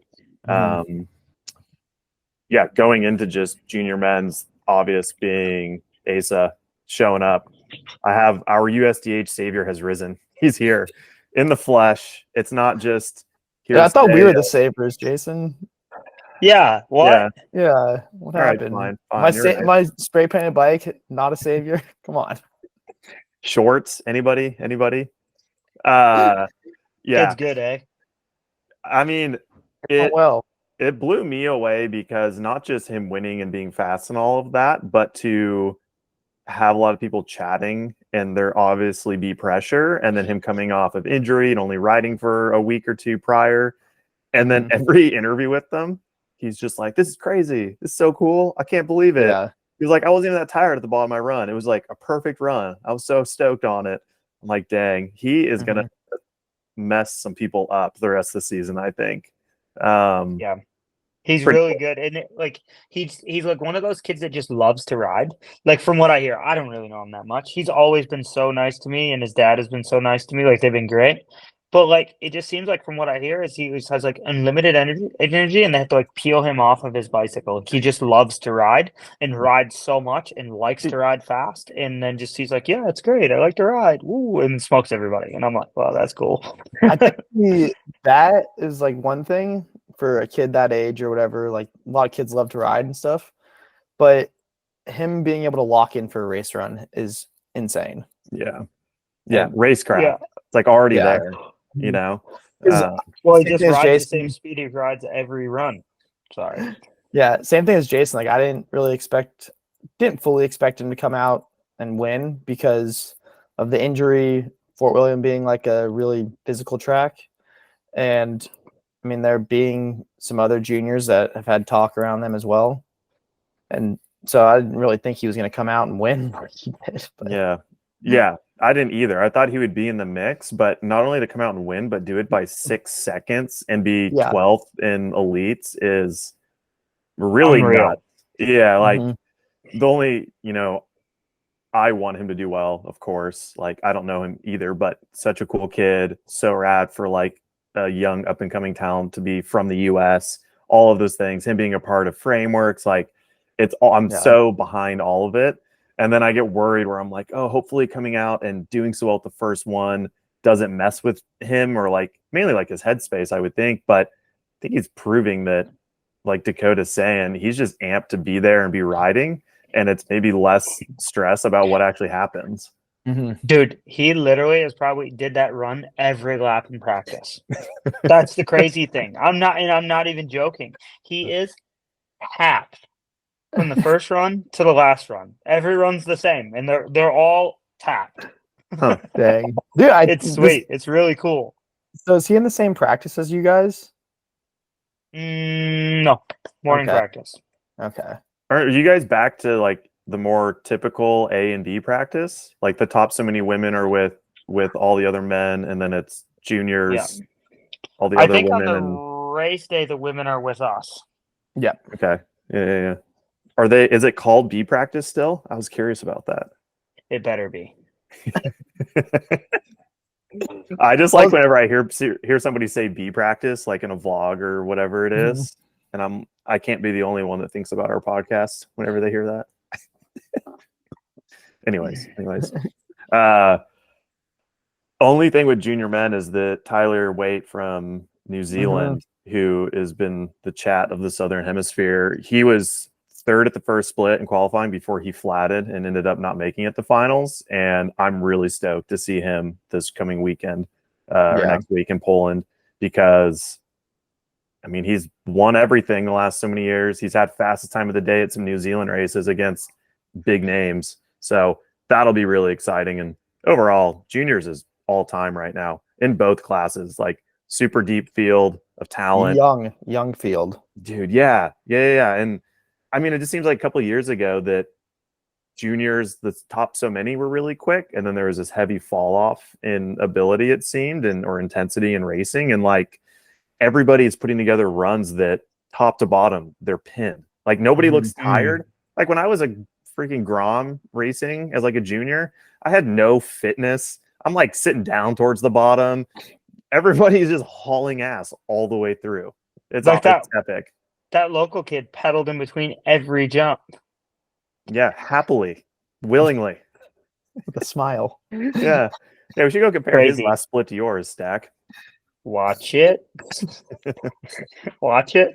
No, it's cool, man. Like it's super sick to see. Like every race was a good race this weekend, and even like I know we're about to get to it, and not to bring it up too early, but dude, the chicks field was the qualifying time was within 10 seconds. Like the chicks race was debatably tighter than like the men's race. Really, I mean, like it was fast. There was like traditionally we've always said like, oh, the women are so separated, but all the women were tapped. There were big names that didn't qualify in the women's class. Yep.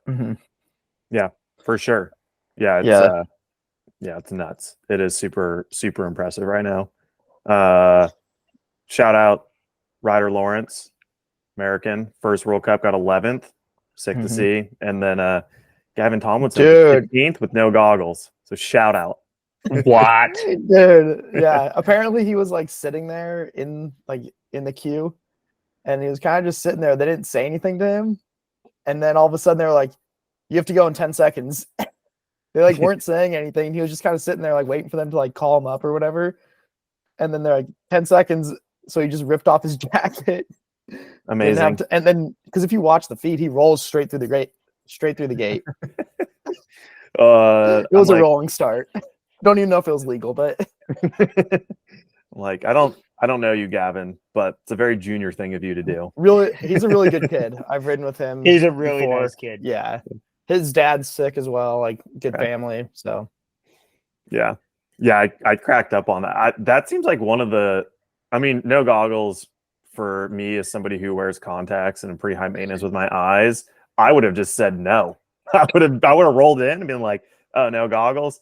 Guess I'm pulling off. This ain't happening. But gosh, the coldness and like how misty it is there, your eyes would be watering so bad in the top. When you're that age, your eyes are still fresh. Like you don't cry as much as like that was me. I'd be bawling my eyes out the whole time. Exactly. Yeah, and that'd be a hard no. Yeah, get into the finish crowd. You're like, yeah, I just would have been so insecure to do a World Cup no goggles on. I couldn't have done that. I would have been way too embarrassed. Get a top 15. Like, I know. Yeah, man. Good on him.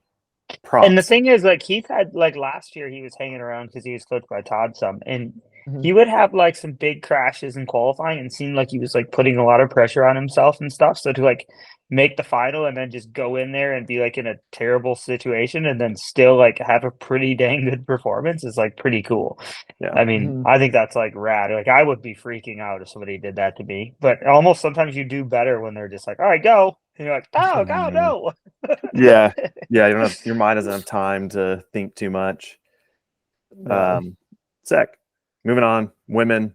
Valley came out and did probably what people expected and won. She I will say that it kind of went back and forth with splits with her and Nina. And it looks like Valley took the win at the bottom, more or less. So it'll be interesting. Nina. I mean, Nina's strong, like was that the flight attendant? Or could I it? think What Nina about the speed overshot. suit though? Don't Battle. even stop. Come This on. is the 2024, the battle of the skin suit versus the electronic suspension. Who will do better? Well, which will be outlawed first? I'm gonna go make a league for fantasy, and all I'm gonna pick is people that have electronic suspension and the speed suit on, and then we'll see who does best each round. Kind of seems like F1 in the 90s and early 2000s right now with technology. That's where downhill racing's at. We made it to the 90s in Formula One. Budgets are still far less, but yeah. Cool to see for Valley, like going back to YT where she had so much success over the years and then come out and be dominant. Like she's way more refined as a racer than she was a couple of years ago where it was a roll of dice if she would crash or not. So that's sick to see. Dope to see Tawny back in third, like back from her injury 2 years ago. Her head only injury. 2 seconds back as well. I know. Yeah, pretty sick. Same with Cammie in fourth, like same thing. First proper race back after getting hurt last year. I think she's going to keep only getting better. And then fifth, Gloria Scarsi, also really sick to see. Like, think that I have written down that ties her best result and definitely beat out a lot of proper names. So cool to see her keep building. And then big shout out Ina Newkirk, 8th, another third top in 10. qual.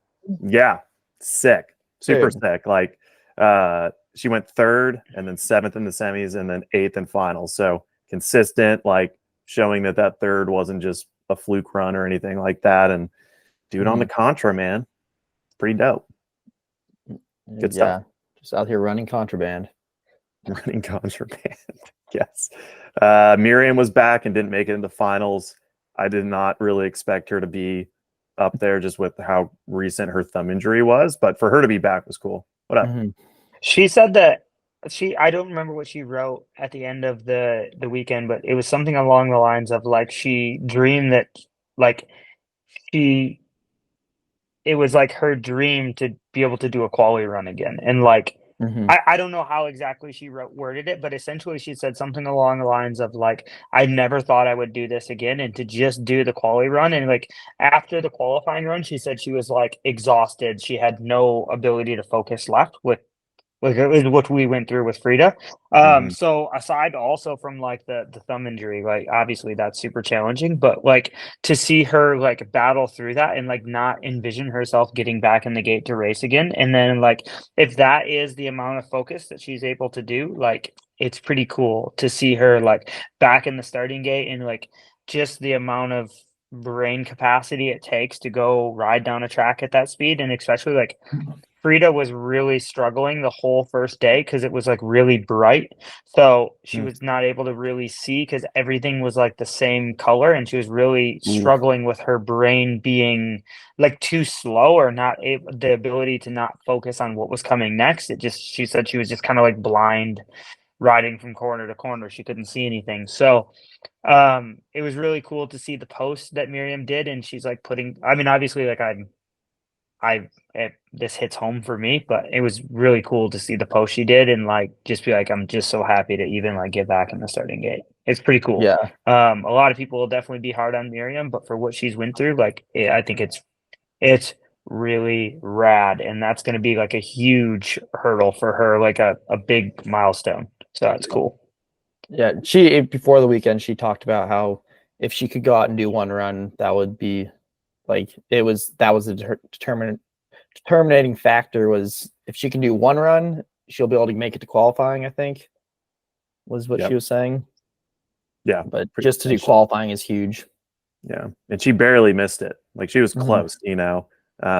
Yeah, dude, so sick. I mean, I'm on her Roots and Rain, and like her last World Cup was in September of 2022 in Val di Sole, which she won. So epic to have her back. There's a lot of like her, Cami, Tawny, to be fair, Frida. Like there is a lot of riders in the women's category that it'll be really sweet, like towards the end of the season, to see how they've progressed, because I'm sure it's going to be a ton.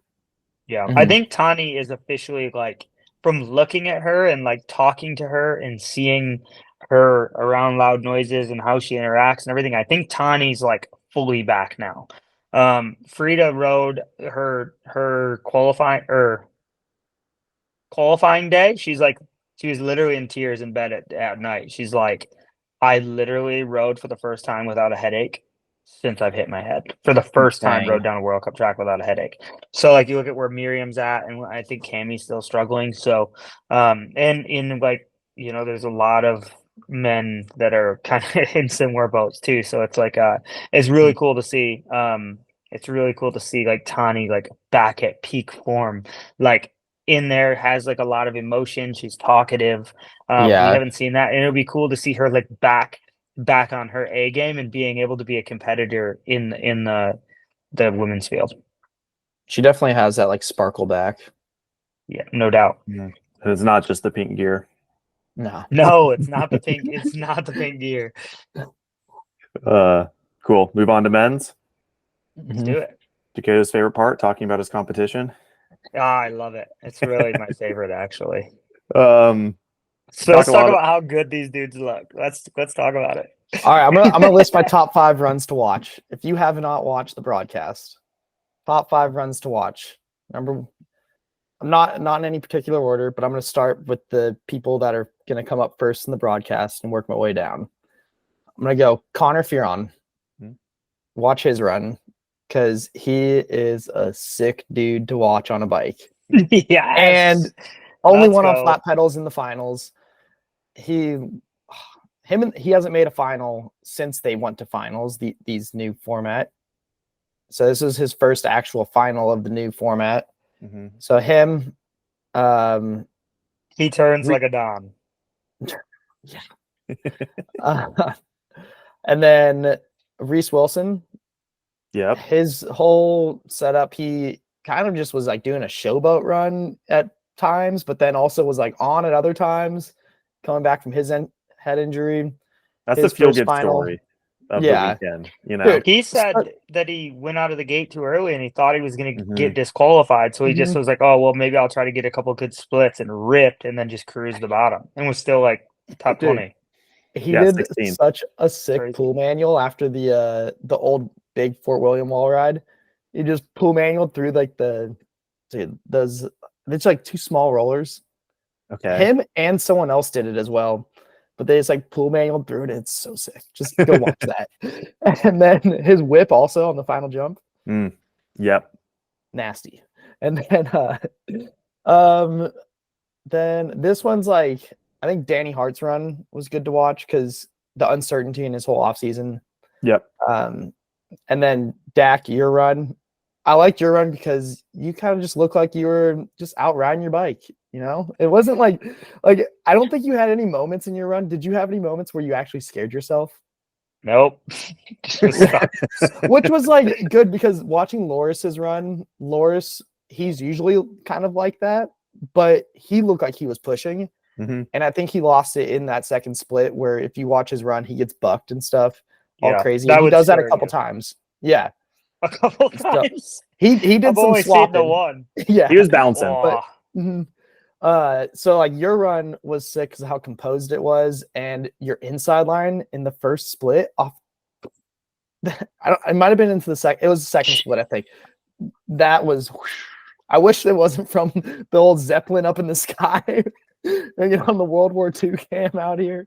But if someone has a shot of that, please send it over, because that was a full arc. We had a full it might have been it was close to a 180-degree turn, but a full arc of roost.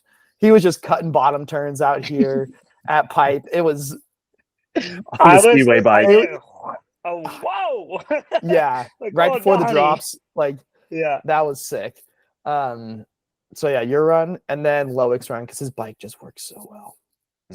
Stop talking about it. It's just, dude. Well, and you guys have two different styles because he's very low on the bike, and he like I does just a stand squat. up. Yeah, he's like more in a squat where you're like more stood up. So it is cool to see the different styles and how they both work. He's like twice as strong as me, so he just can Those quads, stand man. it doing Those a tree wad trunks. squat. Dude, it's crazy. Like he can just stand so deep in the bike, and I ain't got it like that. I'm trying. I'm trying to get there. I'm drinking my protein. I'm lifting my weights. I'm trying to get there. He's a big man. Yes. So yeah, those are top 5 runs to watch of the weekend. Connor Ferron, Reese Wilson, Danny Hart, Dak, and Loic. I like that. I'm gonna throw in a few extra. Okay. Or just people that I result wise and run wise was sick. Greg Williamson in 7th. That was sweet. I don't really remember happy for him. Yeah, I don't remember his run in any way, but just epic to see him back. Like it's been a while since he's been up there, you know. Outside of he was 8th at Worlds last year, so cool to see him beat that on the same track. Troy in 2nd.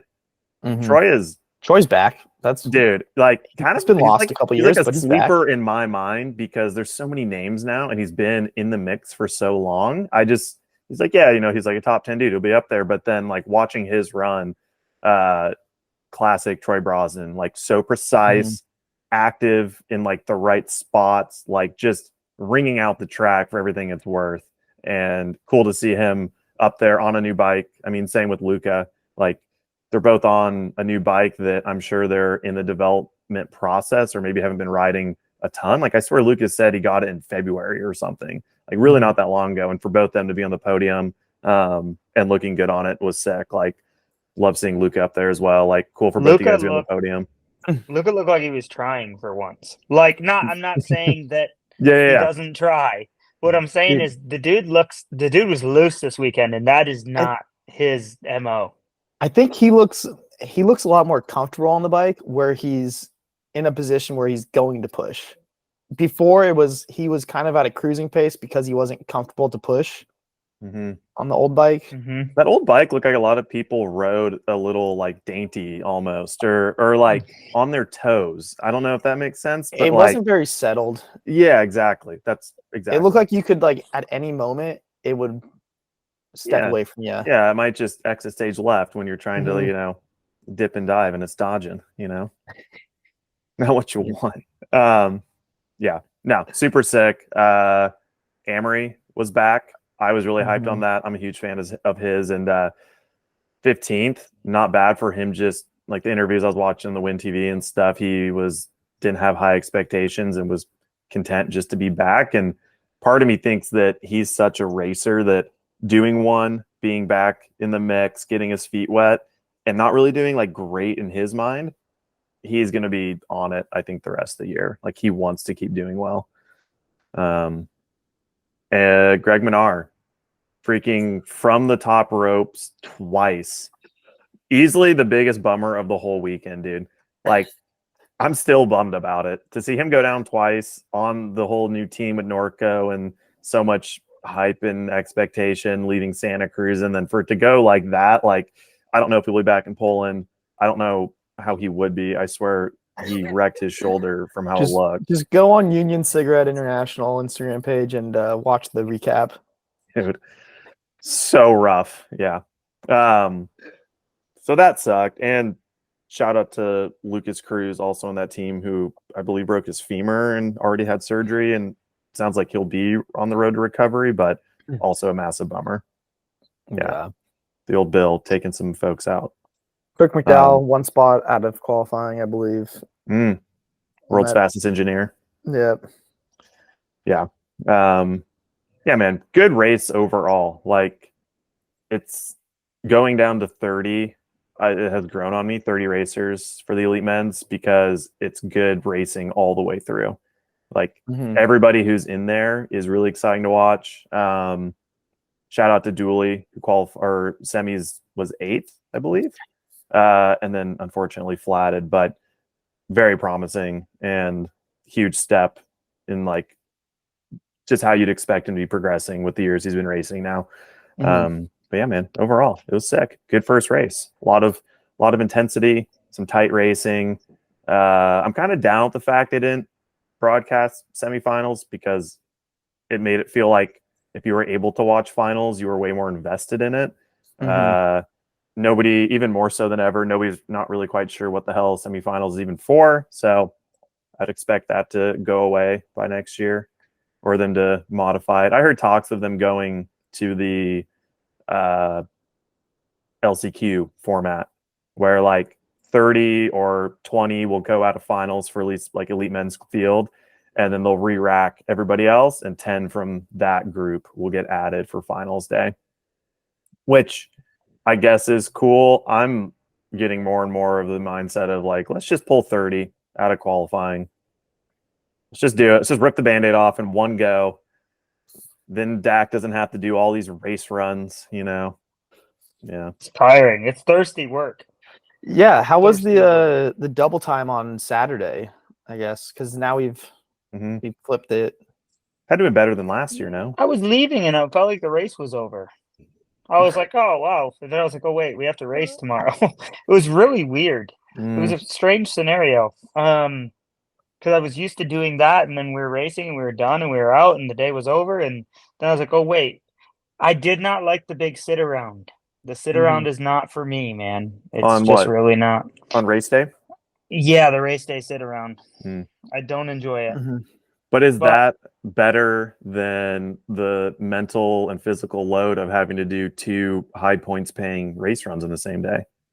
Correct. Yes, I think so. Okay. But it is still difficult to like do the quality and then go up and do it again. So I think something has to give. I mean, you gotta like. It sounds stupid. It's a Just new hearing you routine. say that doesn't sound like we're going to go ahead and qualify. And these are all the people that are fast enough to race this weekend. And then they're all going to race again. And we're only going to take a few of them now. And then we're going to do the actual race where this is who actually wins this weekend. I'm like, okay. Yeah. And there's also time training in case you're curious before then who's going fast. It seems weird for the people that made it through qualifying but didn't make it through semifinals. Like I was watching the Forbidden recap video and Brooke didn't make it through semis. And I was like, it's got to be so weird to show up at the track the next day when you qualified, but you didn't make it to the main. So now you're just hanging out on Sunday in your street clothes. Well, especially with the girls. Being a sad pup. Yeah. Yeah. Yeah, the women's way worse because there's just such a smaller field. Yeah. They're like, It's so they stupid. cut it to 15.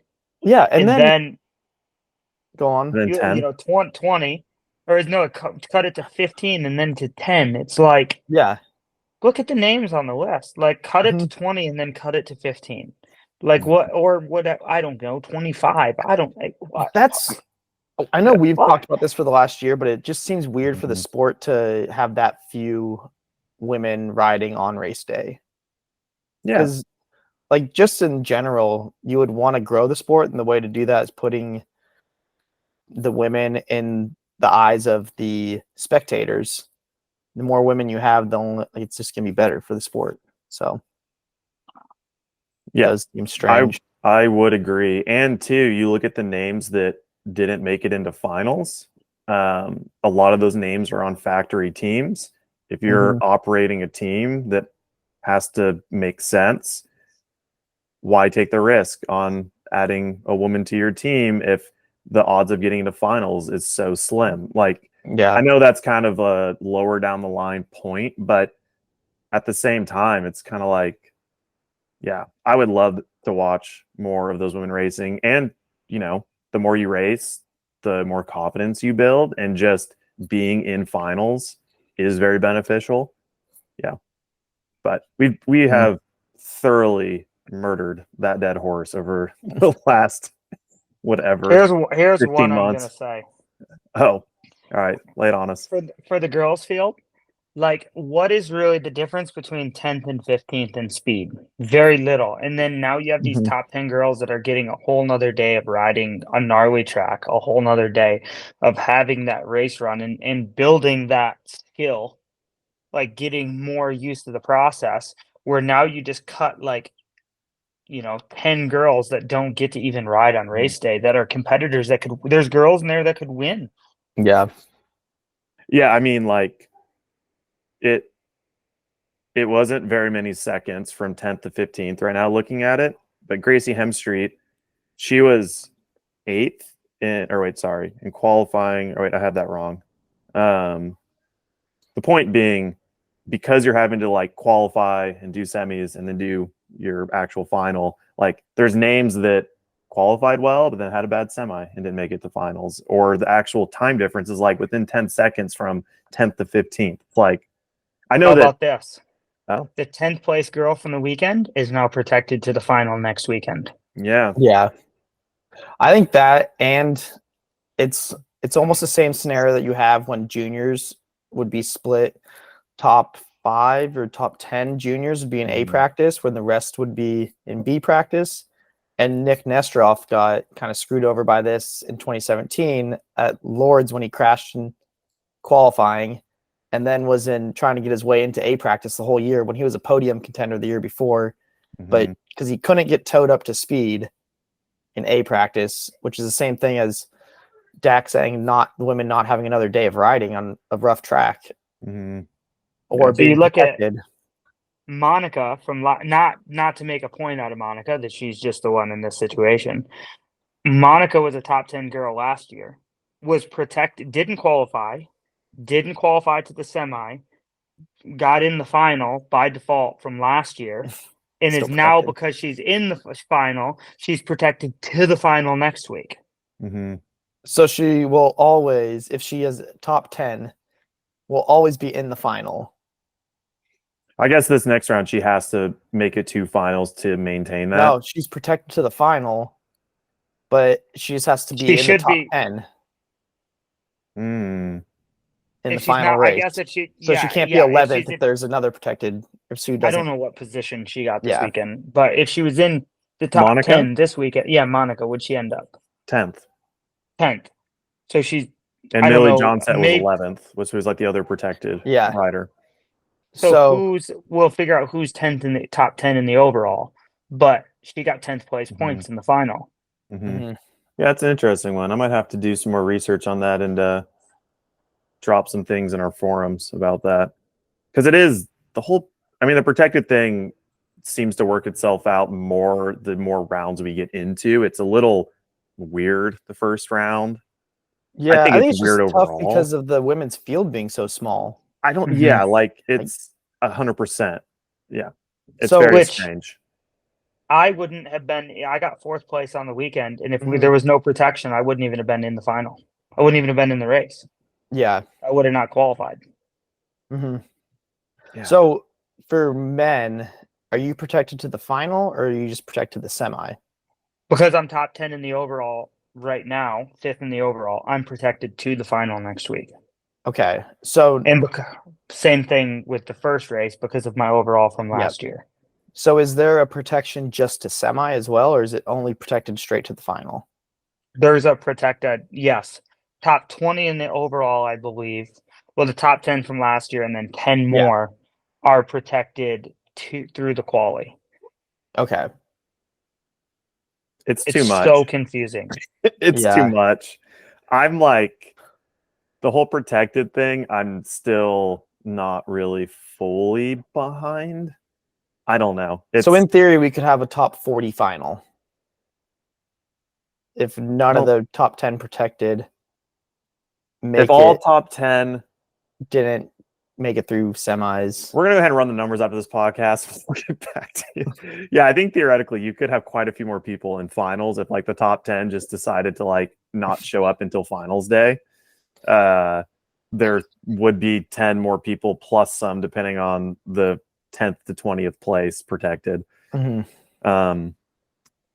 Sorry to open this can of worms. It's okay. Yeah, it's good we open it now rather than later in the season. Yeah, I'll go find the overall currently after round one and put that in our forum at some point between now and next week so that people can understand who is actually protected for this first round. Because there is, or if you're looking at result sheets, there's a P next to people's names for protected. It at least helps in that sense. But yeah, it's shit's confusing. I mean, even just adding a semifinals complicates a lot for a big old question mark on the Y. Mhm. All right. Closing this thing out. Berg Tech, Labor of Love.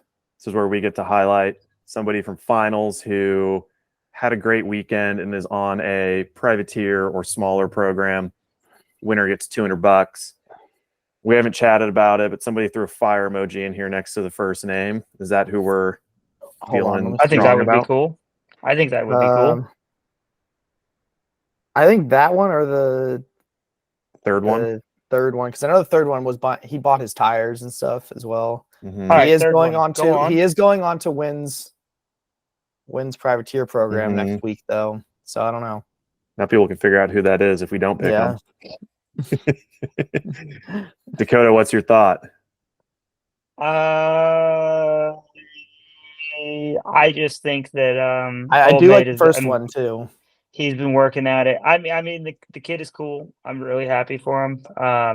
I think it's really cool. Qualified first in the field. I think it's pretty rad. I also think it's equally cool for Old Mate to put her in the final. So you guys make the call. I'm down with that. Yep. Sorry, Daniel Parfait. Your third place was epic. Your day will come. Yeah, do well in Poland and back it up. And I think you'll be in the mix for this. But Douglas Vieira, 26th place, best World Cup result ever for the Colombian or Brazilian? Brazilian. Brazilian. He's Roger Vieira's brother. Okay. Little I brother. thought. Yeah. Sick. Big Yeah. little brother. Big little bro. Heck yeah. Stoked to see. Well, they're doing, is it like Vieira Racing? Like they have like their own program going, I think. Yeah, I'm not sure if they're on the same bikes or not. He's on a Polygon. Okay. But yeah, not sure if Hey, Doug's on a Polygon or if Roger's. regardless of what he's on, the beer's on us. There we go. I That's like right. that. That's what's up. Yeah. He, Nah, he dude, also sick just to like see. snuck his way into there, just fully snuck in. Yeah, Only dude, true I think that's pretty privateer sick. in a national jersey too. It's pretty sweet. Yeah, I mean, looking back, dude, he's been chasing the dragon racing World Cups for years now. So pretty sick to come out first round back for the season. And 26, man. Not too shabby. All right, Douglas, I'll reach out to you somehow, get you your dough. Next week, we go to Bisko Biala, Poland, and never I'm been already there. here, baby. Yeah, I'm already here. the circus Jason's is flying going out. there. Dakotah's there right now. You said you were on Hill today. You gave us a little preview of what it's like there, but do you know anything about the track? Got any feelings of what it's going to be like?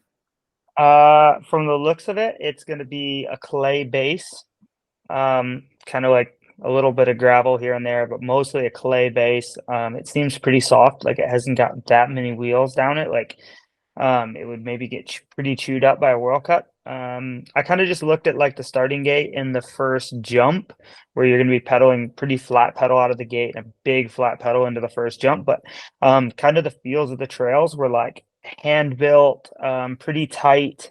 But from my TM went down the track and he said lots of jumps, pretty bike parky, super fast. Yeah, we'll see, man. I'll try to check it out and maybe I'll leak a few photos for the boys and yeah, let you know what's coming. Got a question for you. Is the whole team there? Ronan's Pinky at home, and- Pinky's okay. here. All right. How's old Pinky doing? Dude, Pinky's a good kid. I like Pinky. Okay. He's really genuine. He's a really nice kid. He's funny. He works hard. Today he was sitting on the couch like, "What are you doing?" He's like, "Oh, I don't know." I was like, "What are you scrolling? What you gonna scroll? What's on the train? Are you gonna train today?" He's like, "Whoa, whoa," and then he was out front doing sprints 20 minutes later. Like, good boy. And he came on a 2-hour pedal with me. Good boy. He's going good. Yeah, he was pretty bummed after the weekend. Yeah, he said he's rode too conservative. Like he didn't really realize that what the pace would be like in elite. He just kind of did like a fast quality run and it wasn't enough. And he just kind of underestimated the speed that everyone goes. So now he knows he's got some more experience. He was pretty bummed out, but we got him cheered up and we'll ride this week and train some. And then I think he'll be on pace at Poland and looking to maybe realize that he needs to put like a bit more of like nearly a race run down in the semi to be in the show. And how was it controlling the excitement of old Mr. Dunn? Wow. Dude, well, he went to Fort William early, so he was dialed in and tapped from the first round of practice. He already had 20 laps on the track. He was rolling, dude. With the fresh white helmet? Dude, he was excited about the white helmet. He was super excited. You can tell he didn't come from moto. He's like, "Damn, the white helmet's so sick." And I'm like, you look like a vet racer, dude. Hey man, I rock the white helmet now, so you're in the vet class, dog. Only vet guys got white helmets. No, I'm just kidding. But he's stoked. He was pumped on the new white helmet. He was super pumped on the weekend. He was riding fast. Dialed in, tapped. Like I was on first lap of practice and he comes by and I'm like, dog, he's race pace. It was race run. I'm like, settle down.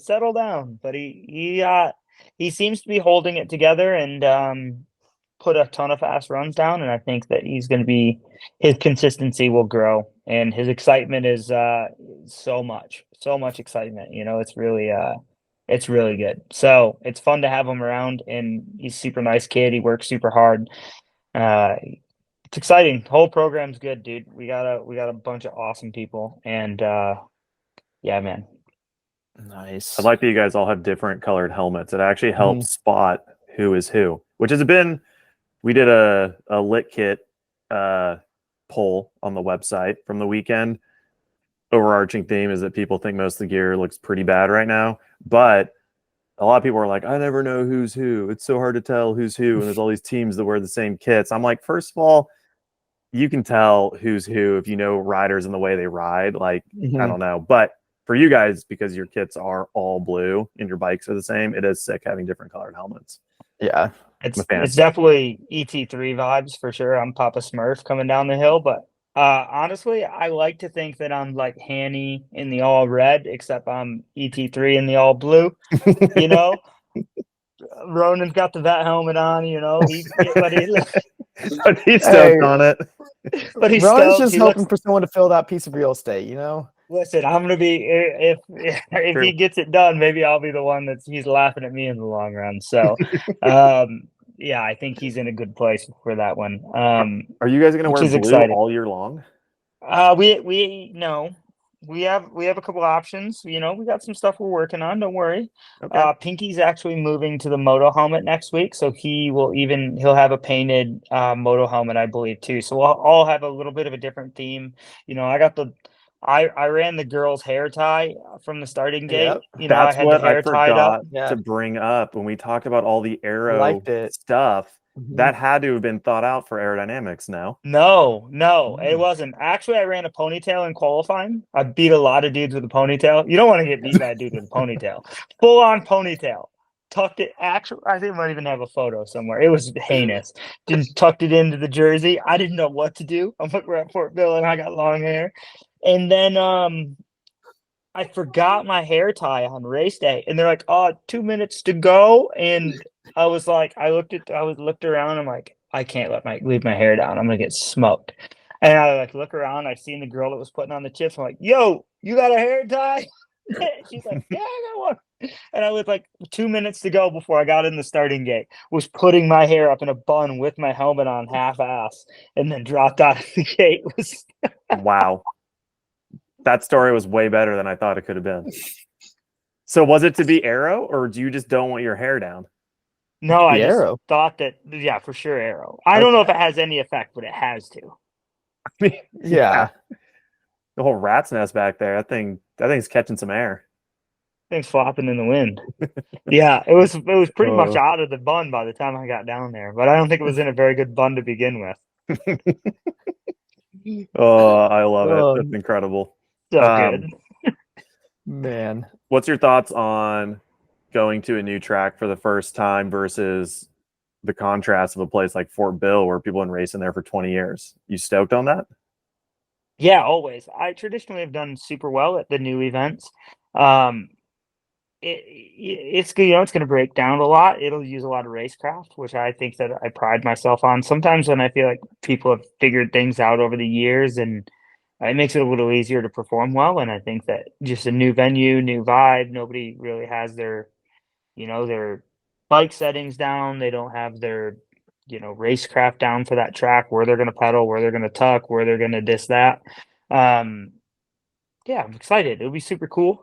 It's going to be, I think, a much different style of racetrack than we're used to, which that'll be exciting. A little more, I think it's going to be a lot of bike park and then like cut into the woods and like fresh loamy sections. So, the dirt will probably be really good. Yeah, I'm excited, man.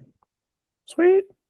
Tons of Sick. routes from what I think there's going to be a ton of routes. From what I rode, I went on an e-bike to ride this morning, and it was like kind of hard pack, black and clay base, like slippery, but like so many routes because everything here that I've rode so far is real hand built.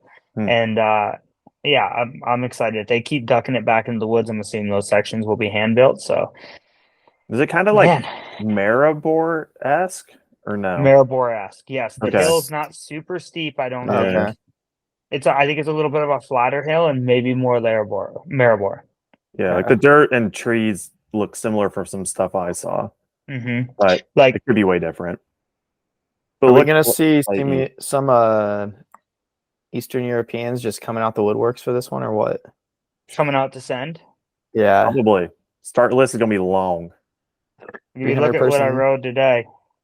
It's like, oh god, come over. It's like roots Ooh. and black dirt. Looks very So east like, coast of the U.S. Reminds me of our Wyndham ride in 2016. yeah, some Maribor action. So yeah, I'm really excited. I think it'll be really good. Sweet, I dig it. And shout out to Poland for having good Wi-Fi because somehow your connections come through perfectly this whole time. Weird. Yep. And we, that's really all we can ask for with And our low production podcast here. Frida's even on a meeting right now, and we're going, dude. We're Dang. doubling down, so we're set. If you need anything, dude, I'm here all week. You want to go live at some point? All right. Maybe we'll Dude, just invite you into the podcast with John too. Call me up, dude. Hit me with a hotline, cold call like Pulp. Maybe we will. I'll send you a link. All in. Boots on the ground. Mm-hmm. Yeah. Let us know if you go walk the track or something or whatever. I don't know. Yeah, I'm gonna check it out tomorrow, so I'll give you a word on what it looks like. Cool. Good stuff. Sweet. I think that wraps up this one, boys. That was a good chat. I'm stoked we're back. Yeah, well, good chat. Well, good chat. Someone's been in the video. UK. Yeah, we'll have a video. It'll be good. He presses stop and it says out of disk space. Yeah, I got a hard drive plugged in, so we're there good. we go. We're good. Dialed.